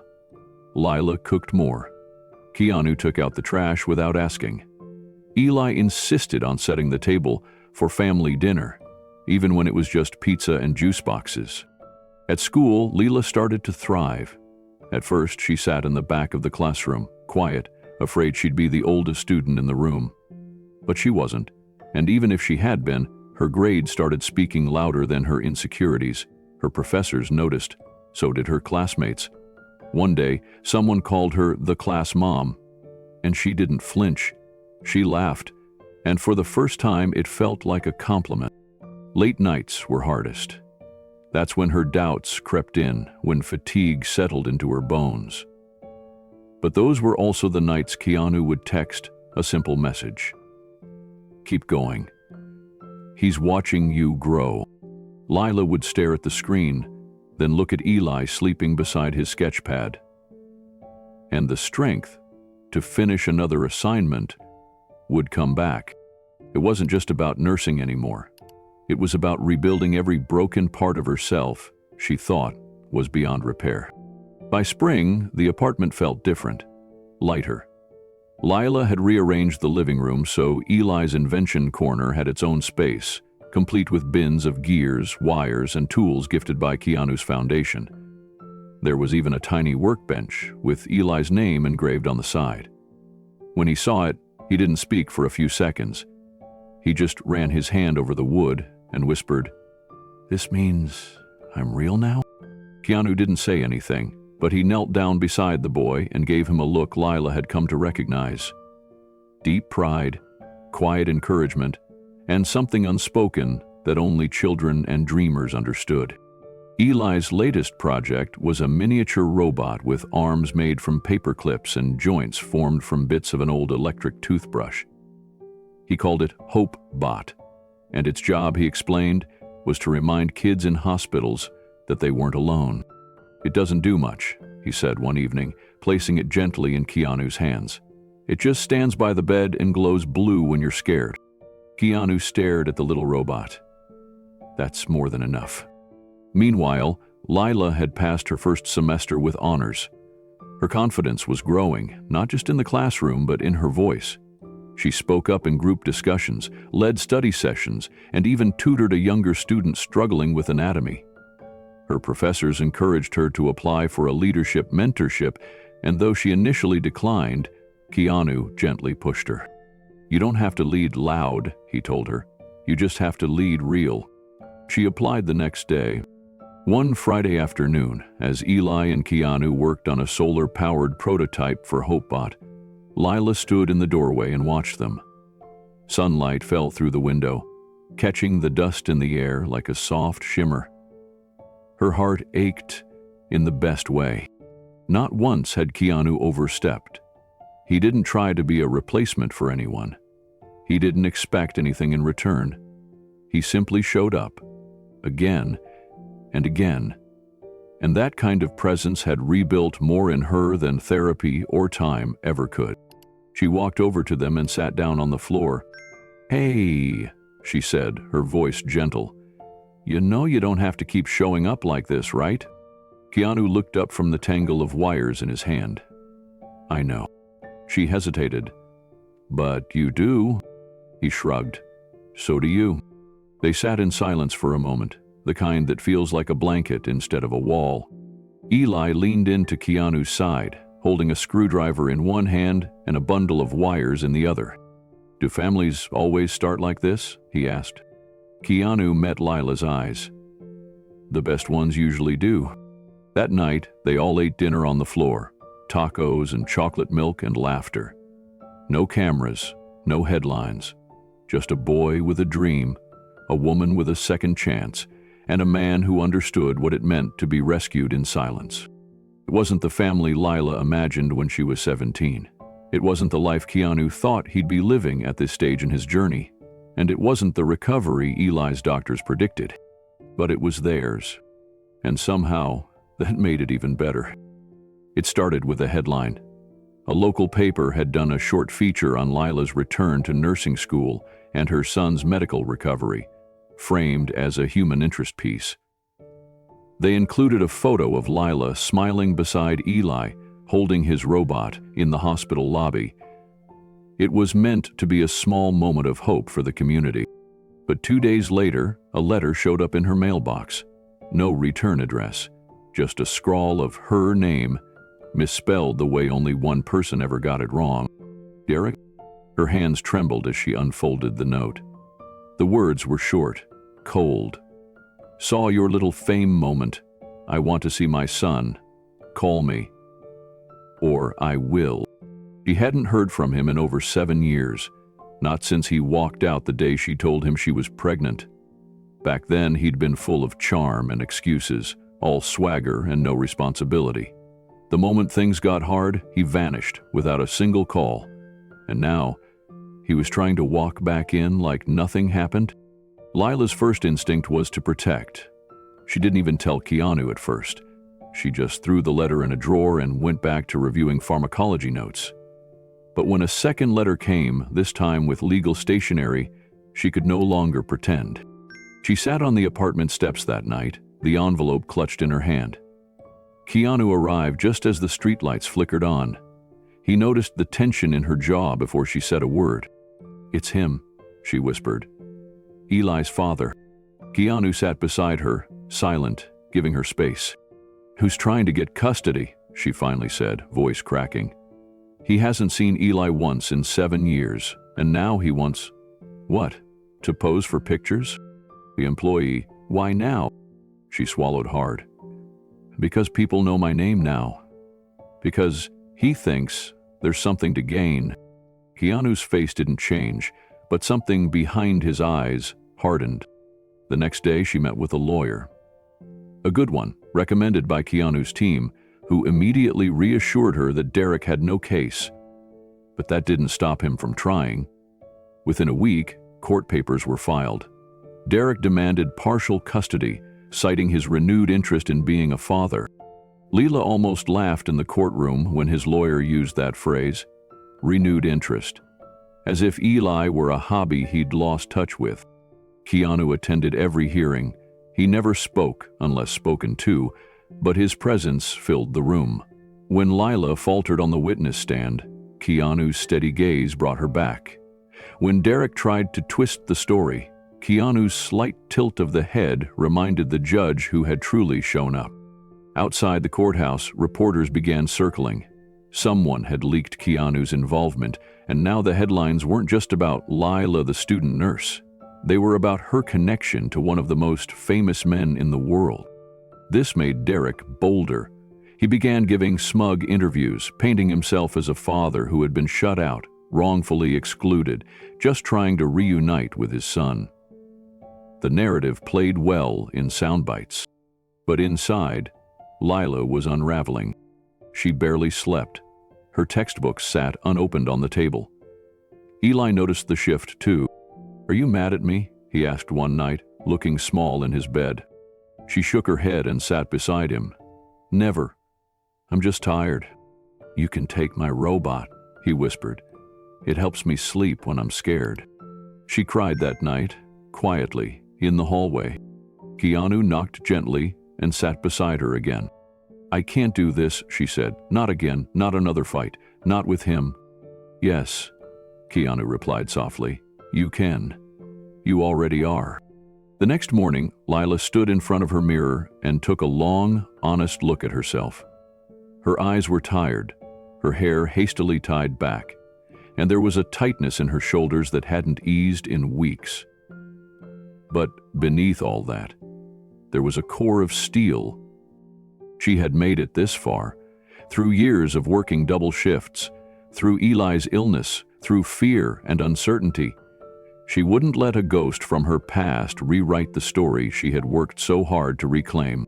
At the next court session, she took the stand again. This time she brought everything: photos, medical records, school enrollment documents, letters of recommendation from her professors and supervisors at the clinic, and one quiet statement that cut through the courtroom like a bell. "I'm not trying to keep my son from his father.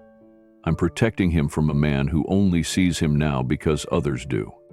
The judge listened carefully. Derek's lawyer objected repeatedly, but the tone of the room had shifted. Even Derek, once smug and puffed up in his suit, now looked smaller under the weight of facts he couldn't twist. Keanu sat behind Lila, his hands clasped, never interrupting, never drawing attention, but the moment she stepped down from the witness stand, he stood and walked beside her. That gesture alone spoke volumes. Outside the courthouse, reporters swarmed again, but Keanu gently guided Lila and Eli through the crowd. He whispered to Eli, "Want to pretend we're on a secret mission?" Eli nodded, gripping his robot and hiding behind Keanu's coat like a spy ducking danger. Back in their apartment that night, Lila collapsed onto the couch. She hadn't realized how tightly she'd been holding herself together. Then her phone buzzed. It was her lawyer. The judge had ruled. Derek's petition was denied. No visitation. No custody. No more court. Lila didn't say anything at first. She just handed the phone to Keanu, her hands shaking, her throat tight with emotion. He read the message silently, then smiled. "You did it," he said. "No," she whispered, tears welling. "We did." Eli ran into the room, confused, holding his robot. Lila scooped him into her arms and held him close. For the first time in weeks, she breathed. They were safe again. The courtroom felt colder than usual, the kind of cold that wrapped itself around Lila's chest, pressing in like a weight she couldn't shake. Even after the judge had denied Derek's initial petition, his legal team had regrouped and returned with a new strategy. One that felt even more personal. Derek wasn't just attacking her motherhood now. He was attacking her character. His lawyer stood before the judge, voice calm, deliberate, rehearsed. "Your Honor, while we acknowledge Ms. Hill's care for her son, we also must acknowledge a concerning pattern. Ms. Hill is currently unemployed and has only recently returned to school. She is financially dependent on a benefactor, Mr. Reeves, who is not a legal guardian nor a relative. This dependency, while perhaps generous in nature, raises serious questions about stability and long-term security for the child." Lila sat stiff in her seat. Her hands gripped the arms of the chair. She could feel her breath catch as the lawyer continued. "What's more," he added, "Mr. Reeves has been publicly involved in this child's life, attending school meetings, hospital stays, outings, interviews. While commendable on the surface, it could be seen as an overreach, bordering on replacing a parent without legal grounds. This influence, though well-intentioned, does not guarantee proper emotional boundaries." Keanu's jaw tightened. He didn't flinch, didn't interrupt, but his eyes locked on the lawyer, unwavering, calm, as if daring him to keep going. The judge turned to Lila. "Ms. Hill, can you speak to your current employment situation?" Lila stood slowly. Her voice was quiet, but steady. "I'm enrolled full-time in a nursing program. I volunteer 2 days a week at the children's clinic. My rent is covered, temporarily, through a grant. And yes, Mr. Reeves offered assistance. But he doesn't control me. He didn't give me direction. He gave me room to stand on my own. That's what support should look like." The judge nodded, thoughtful but still undecided. The lawyer pressed further. If Mr. Reeves were to step away today, could Ms. Hill maintain her household? Keanu finally spoke. He didn't raise his voice. He didn't make it about himself. She would. He paused. "Because she already has." He looked at the judge. "She kept that boy alive for 10 years with nothing but grit and love. I didn't walk into a broken house. I walked into a fortress made of sacrifice. All I did was put a new roof on it." Lila's eyes brimmed. The room stayed silent for a long moment, but the judge still seemed uncertain. Then, the unexpected happened. The courtroom door creaked open quietly, and Eli stepped in. He wasn't scheduled to testify. He wasn't even expected to speak. But the guardian ad litem had approved it at the last minute, sensing the emotional depth only Eli could bring. He walked slowly, his small frame still healing, but his face held something unshakable. Resolve. The bailiff gave him a soft nod. Eli turned toward the judge, hands neatly folded in front of him. "Your Honor," he said, voice calm and clear for a child his age. "Can I say something?" The judge raised a brow, but gestured gently. "Go ahead, son." Eli looked over at his mother first, then at Keanu. then back to the judge. I know grown-ups like to decide everything, who's in charge, who makes money, who signs stuff, but sometimes they don't ask the kid. And I think I should get to say something about my life. There was a pause. I don't remember a lot of things from when I was really little, but I remember being sick. And I remember my mom carrying me to the ER in the rain because we had no car. I remember her skipping meals. I remember her holding me when the fever wouldn't break. She never left. Eli looked toward Derek, then slowly turned back to the judge. I remember when my dad left too. I remember the sound of the door and the silence after. That silence stayed for years. A hush fell across the courtroom. But then one day, Eli continued, a man came into the hospital, and he didn't have to stay, but he did. He sat next to my mom. He brought me books. He asked me questions. He helped me dream again. He smiled. That man is Uncle Keanu. He helped my heart get strong. But my mom? She helped my whole life stay strong.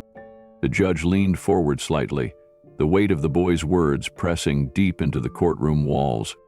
Eli took a breath. I love my mom. And I love Uncle Keanu. But I don't want to be with someone who just remembered me when I got better.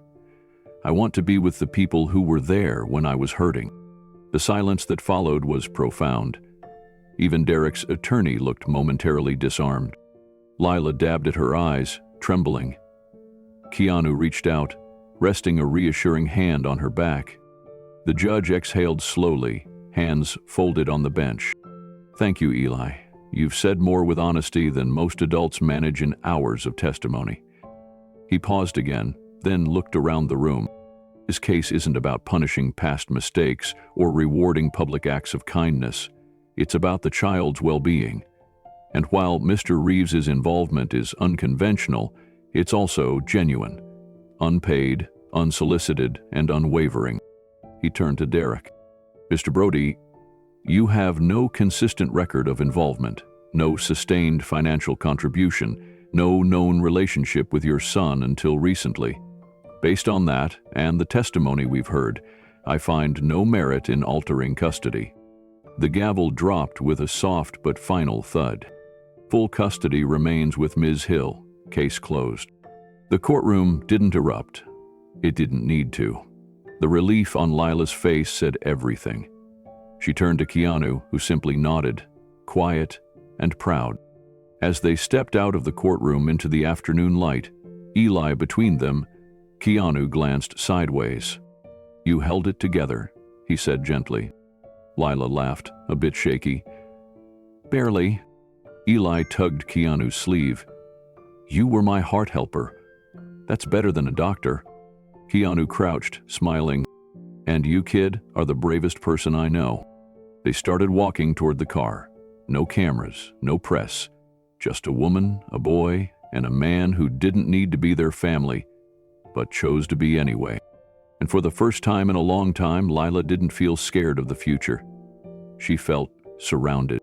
Not by fame, not by fear, but by love, by something real, by a different kind of family.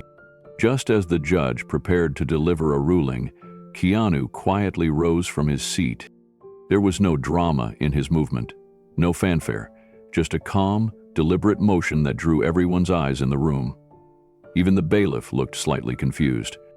Keanu cleared his throat politely and addressed the judge. Your Honor, I realize I wasn't originally scheduled to speak, but there's a matter of relevance I believe the court should be aware of before reaching a final decision. The judge nodded slowly. Proceed, Mr. Reeves. Keanu handed a small folder to the court clerk, who delivered it to the bench. Inside were printouts of emails, call logs, and 3 notarized statements. The judge flipped through them quietly as Keanu spoke. I understand this case is about Lila and Derek. I don't wish to overstep, but last week I received a call from a journalist I've known for years. She works with an international tabloid. She told me someone had approached them with a story. Keanu took a deep breath and kept his tone measured. A story about Eli, about his illness, the hospital, even Lila's struggles, details only a close family member would know. The man claimed to be Eli's father and asked for payment in exchange for exclusive rights and photos. He even offered an old ultrasound and a childhood photo of Eli as proof of paternity. The courtroom murmured softly. I didn't want to assume anything, so I asked the journalist to record her call with him. She did. And I had my legal team investigate. Within 2 days, we traced the communications. The phone number used to contact the press is registered under Derek Brody's name. The bank transfer data from the advance payment, $5,000, was deposited into a secondary account tied to Derek's former business. The judge raised an eyebrow as he reviewed the documents. Are these records verified? Keanu nodded. Every page. We triple-checked the sources, and we had the statements from both the reporter and a paralegal who tracked the funds. He paused, then looked toward Derek, who suddenly looked pale and small in his chair. I didn't want to make this public. I didn't want Eli to know any of it. But if this court is deciding what's best for him, I believe you deserve the full picture. There was silence again. Derek's lawyer stood, clearly agitated. Your Honor, this is irrelevant character assassination. Mr. Brody's financial past. The judge cut him off with a firm wave of the hand. This isn't about financial past. This is about using a child for monetary gain in the middle of a custody hearing. Lila sat frozen. She didn't know what Keanu had done behind the scenes. She had no idea he'd been working in silence to protect her and Eli from something far worse than court. Public humiliation. The judge turned to Keanu again. Is there any indication that Eli's name or likeness was published? No, Keanu answered. I stepped in time. Nothing went to print. I gave the journalist a donation to keep it buried.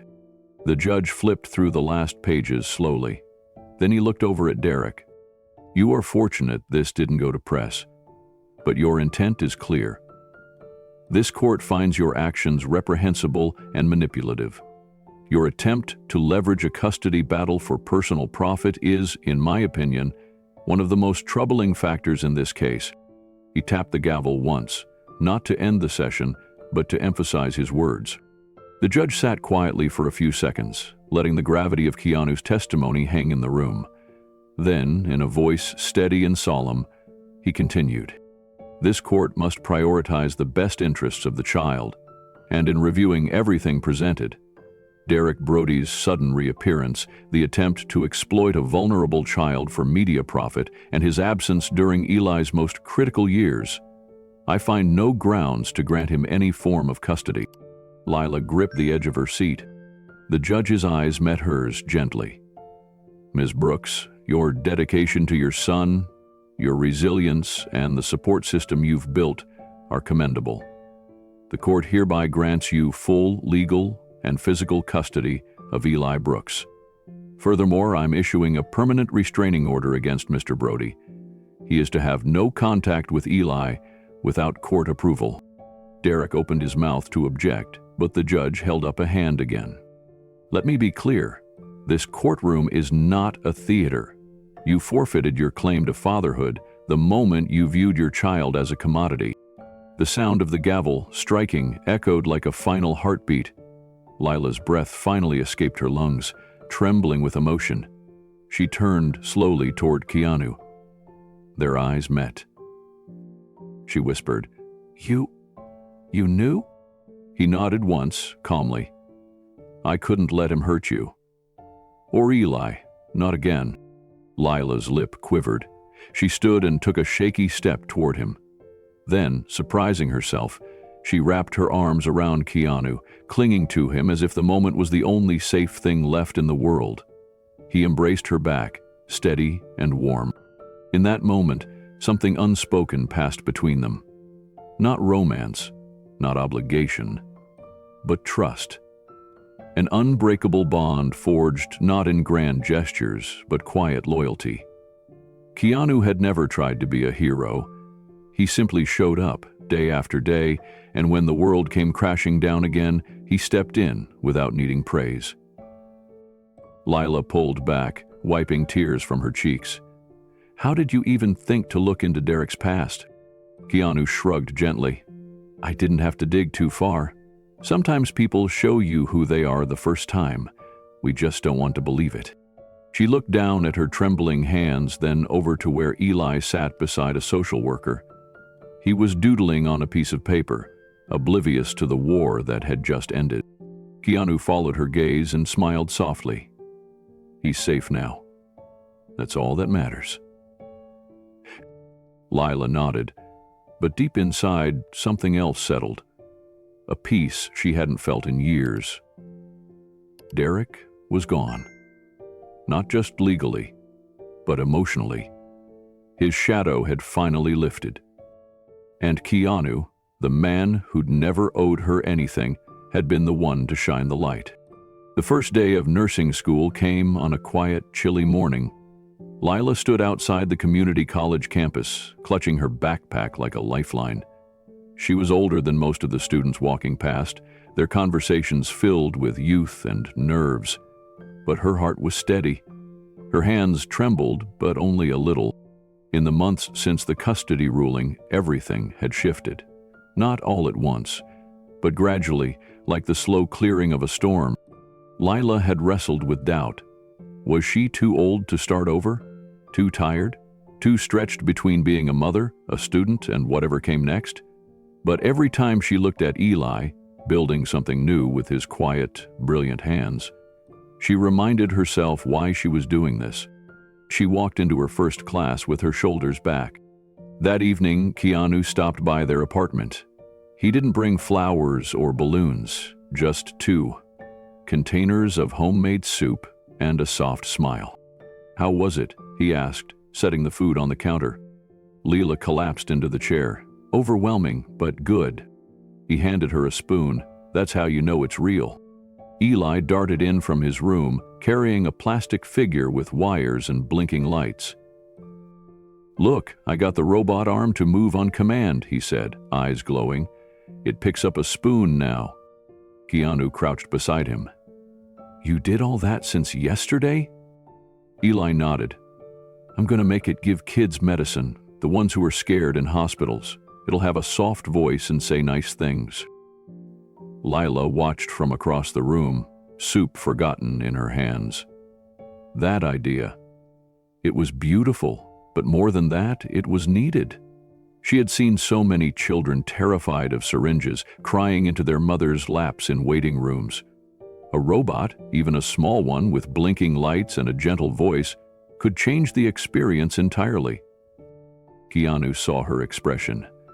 You're thinking what I'm thinking? She nodded slowly. This isn't just a toy. This could be something real. Over the next few weeks, that idea took on a life of its own. Keanu introduced Eli's project to a friend at a pediatric innovation lab. One meeting turned into two, and then four. Lila sat beside Eli as he explained his vision to rooms full of adults in suits and glasses. They listened, really listened. And when one skeptical engineer asked, "But who built the prototype?" Eli proudly said, "I did, in our kitchen." The room went silent. 1 week later, Keanu called Lila outside during a break from her classes. He pointed to a sign going up across an old building just 3 blocks from the hospital where Eli had recovered. It read, Nova Labs, Pediatric Robotics Incubator. Beneath it, in smaller letters, inspired by Eli Brooks. Lila covered her mouth with her hand. You named it after his design? Keanu smiled. It started with him. We're just catching up. Lila reached out slowly, touching the letters as tears pooled in her eyes. The launch of Nova Labs felt like something out of a dream. It wasn't just a sterile tech center lined with computers and wires. Keanu had insisted that the space feel warm, playful, even a little magical, like a place where a child's imagination could grow into something world-changing. Murals of kids laughing covered the walls. A soft robotics testing room was painted in colors chosen by Eli himself, blues and greens, just like the ocean he'd always wanted to see. Eli, now officially a junior advisor at only 11 years old, had his own small desk by the window. He didn't ask for it. Someone just noticed he always liked to work with sunlight on his hands. Every time Lila walked into the lab after her classes, she saw him helping older engineers solve problems he barely had language for.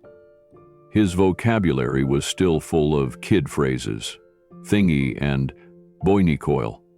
But it didn't matter. The logic in his head was sound. He saw function where others saw confusion. One morning, a hospital representative from a children's cancer ward came in to test one of Eli's robots. The prototype, a small palm-sized robot with soft silicone fingers, was designed to hold a child's hand and pulse gently during IV insertions. A voice chip, recorded by Lila herself, whispered phrases like, "You're safe," "One deep breath," and "You're doing great." Eli stood beside the nurse as they demonstrated on a training dummy. His hands shook a little, but when the robot activated and did exactly what it was supposed to, he turned to Lila with tears in his eyes. "It worked." She knelt down, kissing his forehead. "Of course it did." Across the room, Keanu watched in silence. He'd already decided to fund a scholarship under Eli's name for future inventors who didn't come from privilege but had fire in their hearts. No press, no ribbon cutting. Just a simple donation and a note that read, "May your ideas find the light they deserve." Lila's days became full. Long lectures, labs, study groups, hospital rotations. But every night, no matter how tired she was, she sat beside Eli and asked him to walk her through his latest ideas. They weren't just mother and son anymore. They were each other's reason. One night, as they all sat eating takeout on the floor of the lab, Keanu, Lila, Eli, and two young engineers, Eli asked a question. "Do you think families can be made like machines, built from parts?" Keanu looked up. "Not like machines. Machines have rules. Families are made from grace." Eli nodded slowly, chewing his noodles. "Then we built a good one." Lila smiled at Keanu. "The best one." Word of Nova Labs began spreading, not because Keanu advertised it, but because the first robotic unit was successfully deployed in a major children's hospital. Nurses reported fewer tears, faster med delivery, and children asking to see the hand robot again. It wasn't just working, it was helping. One morning, while Keanu was in New York filming a new project, he sent Lila a message. It was a photo, a young boy in a hospital bed, smiling and holding the hand of Eli's robot. Underneath the photo, Keanu had written just 5 words. "This is what matters most." Lila showed the picture to Eli. He stared at it for a long time, then whispered, "I want to build more." "You will," she said. "You're just getting started." They were all just getting started. The auditorium buzzed with anticipation, filled with families, friends, and faculty gathered to honor the newest graduates of the city's nursing school. Lila sat among them, wearing her crisp white gown and cap, a gold honor cord draped across her shoulders. Her heart pounded, not from nerves, but from awe. After everything she had been through, this day had arrived. Her name was printed in the program. She was about to walk across a stage and claim the future she once thought was out of reach. In the crowd, Keanu sat quietly, sunglasses perched atop his head, clapping along with the others but never drawing attention to himself. He didn't need a spotlight.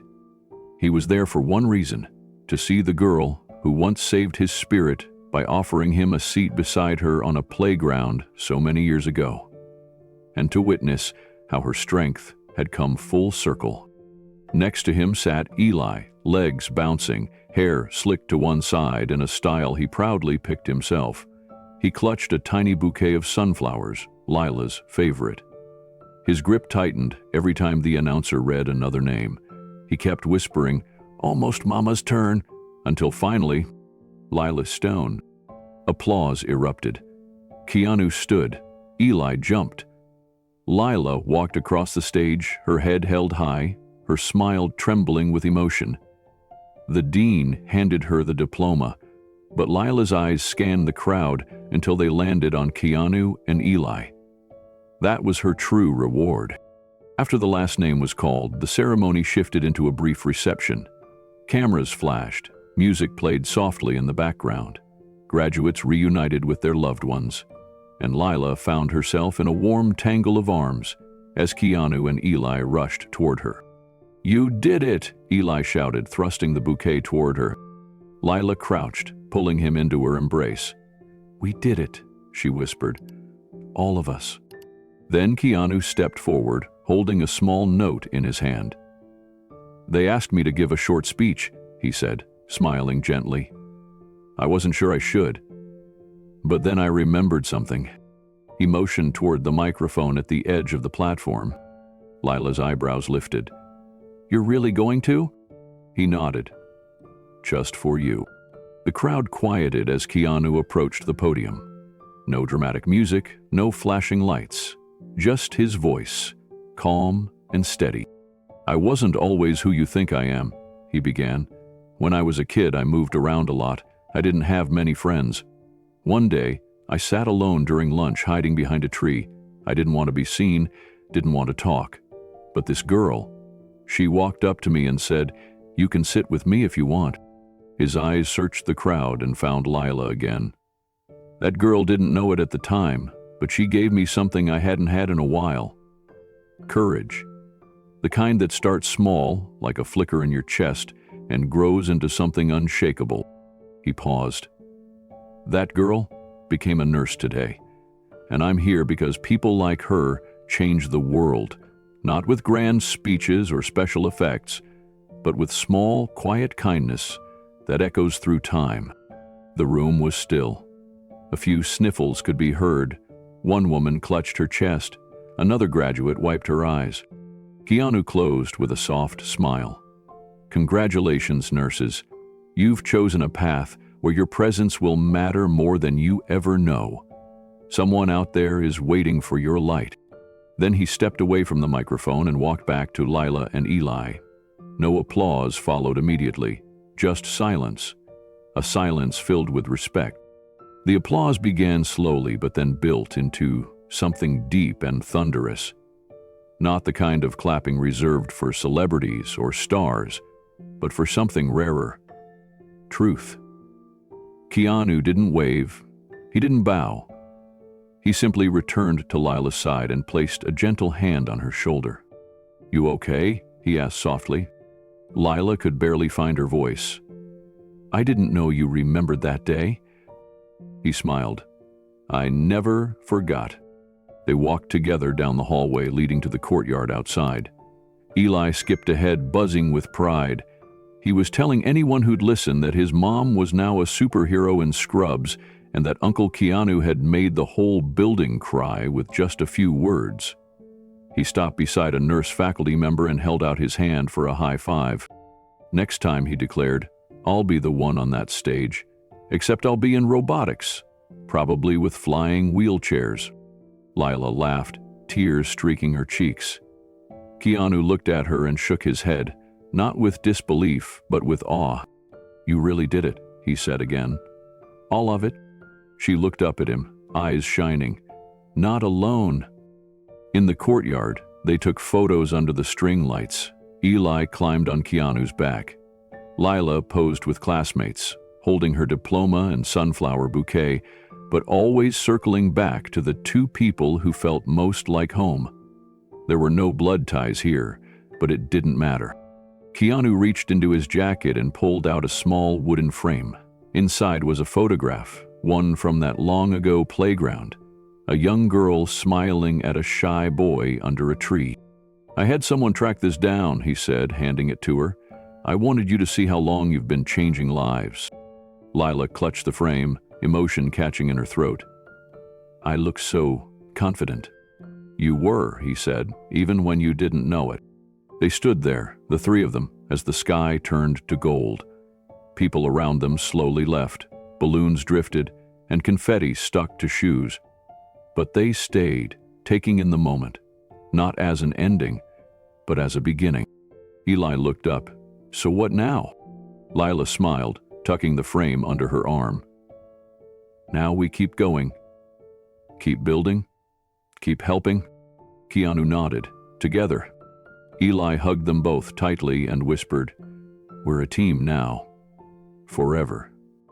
And in that instant, beneath the setting sun, that promise felt like the most powerful truth any of them had ever spoken. The sun dipped low as the three of them walked along the quiet shoreline, waves brushing the sand like soft whispers. The beach was nearly empty, save for their footprints stretching behind them. Eli ran ahead, arms outstretched, pretending to be one of his robots gliding through the air. Lila laughed, the kind of laughter that came from deep inside, the kind that used to be rare.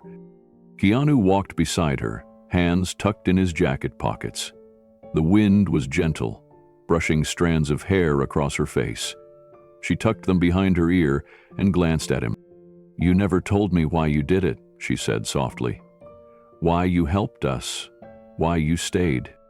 He looked down at the sand, thinking for a moment before speaking. His voice was quiet but certain. "Sometimes the people we think we're helping are the ones who saved us long ago." Lila furrowed her brow. "You don't remember, do you?" Keanu asked. She tilted her head. "It was a cafeteria. I was 12. I had just transferred. Nobody wanted to sit with the new kid. I was invisible. Until this girl came over with 2 cookies and said, 'You look like you could use a friend.' You sat with me like I mattered." Lila's breath caught. Her hand rose to her lips. She had no memory of it, but the tears in her eyes told her it didn't matter. Somewhere, that small act had echoed through time. Keanu smiled gently. "You gave me courage I didn't know I needed. I just never forgot." They paused in their walk. Eli was now crouched down ahead, drawing robot blueprints in the wet sand with a stick. Keanu looked at Lila again, his voice full of warmth. This was never about giving back. It was about coming full circle. Farther down the path of their lives, Eli stood in front of a room of children. Some were in wheelchairs, some with IVs, some just quiet and tired. He held up a small robot with blinking eyes and soft mechanical arms. It looked like a cartoon bird, but functioned like a trained assistant, reminding kids to take medicine, singing songs during procedures, and hugging them if they cried. The hospital room erupted in applause. Standing off to the side, Keanu watched with pride, but it wasn't just pride in Eli. It was pride in the story they had written together, a story of recovery, of rediscovery, of something much deeper than rescue.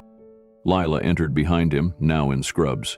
She bent beside a young girl whose bandages made her nervous. Calmly, Lila took her hand and walked her through the process, explaining each step with kindness only someone who had once been afraid could offer. Later that same evening, the three of them sat on a wooden bench outside the hospital, sharing a quiet meal from a local food truck. The city lights shimmered in the distance, but none of them were paying attention. Eli leaned against Keanu's arm, eyes half closed from the long day. Lila sipped her coffee slowly, content. Keanu glanced down at Eli and then looked over at Lila. "You know," he said after a moment, "this boy is going to change the world." Lila smiled. "He already changed ours?" They didn't say anything for a while. Sometimes silence was the most honest reflection, the kind where words would only dilute the truth of what was felt. Then Keanu reached into his jacket pocket and pulled out something small, a folded note, yellowed with time. "This was the wrapper from the cookie you gave me," he said, offering it to her. "I kept it. Silly, right?" Lila unfolded it carefully. On it, in her younger handwriting, were the words, "Everyone deserves someone to sit with." Her hand trembled as she held it. Tears brimmed again, but she didn't blink them away. People who'd lost responsibility. Keanu whispered, "Kept me grounded through so many storms." She looked at him, then back at the paper. "And now you're the one sitting beside people who need someone." He nodded. "I learned from the best." Time passed. Not fast, not slow. Just enough for it to matter. Years later, that robot Eli built was not just a one-off. It became the foundation for a whole line of pediatric companions. Hospitals across the country used them. Some looked like dinosaurs, others like owls or gentle bears. They blinked, waved, hummed songs. They gave scared children something to trust, something to focus on besides the pain.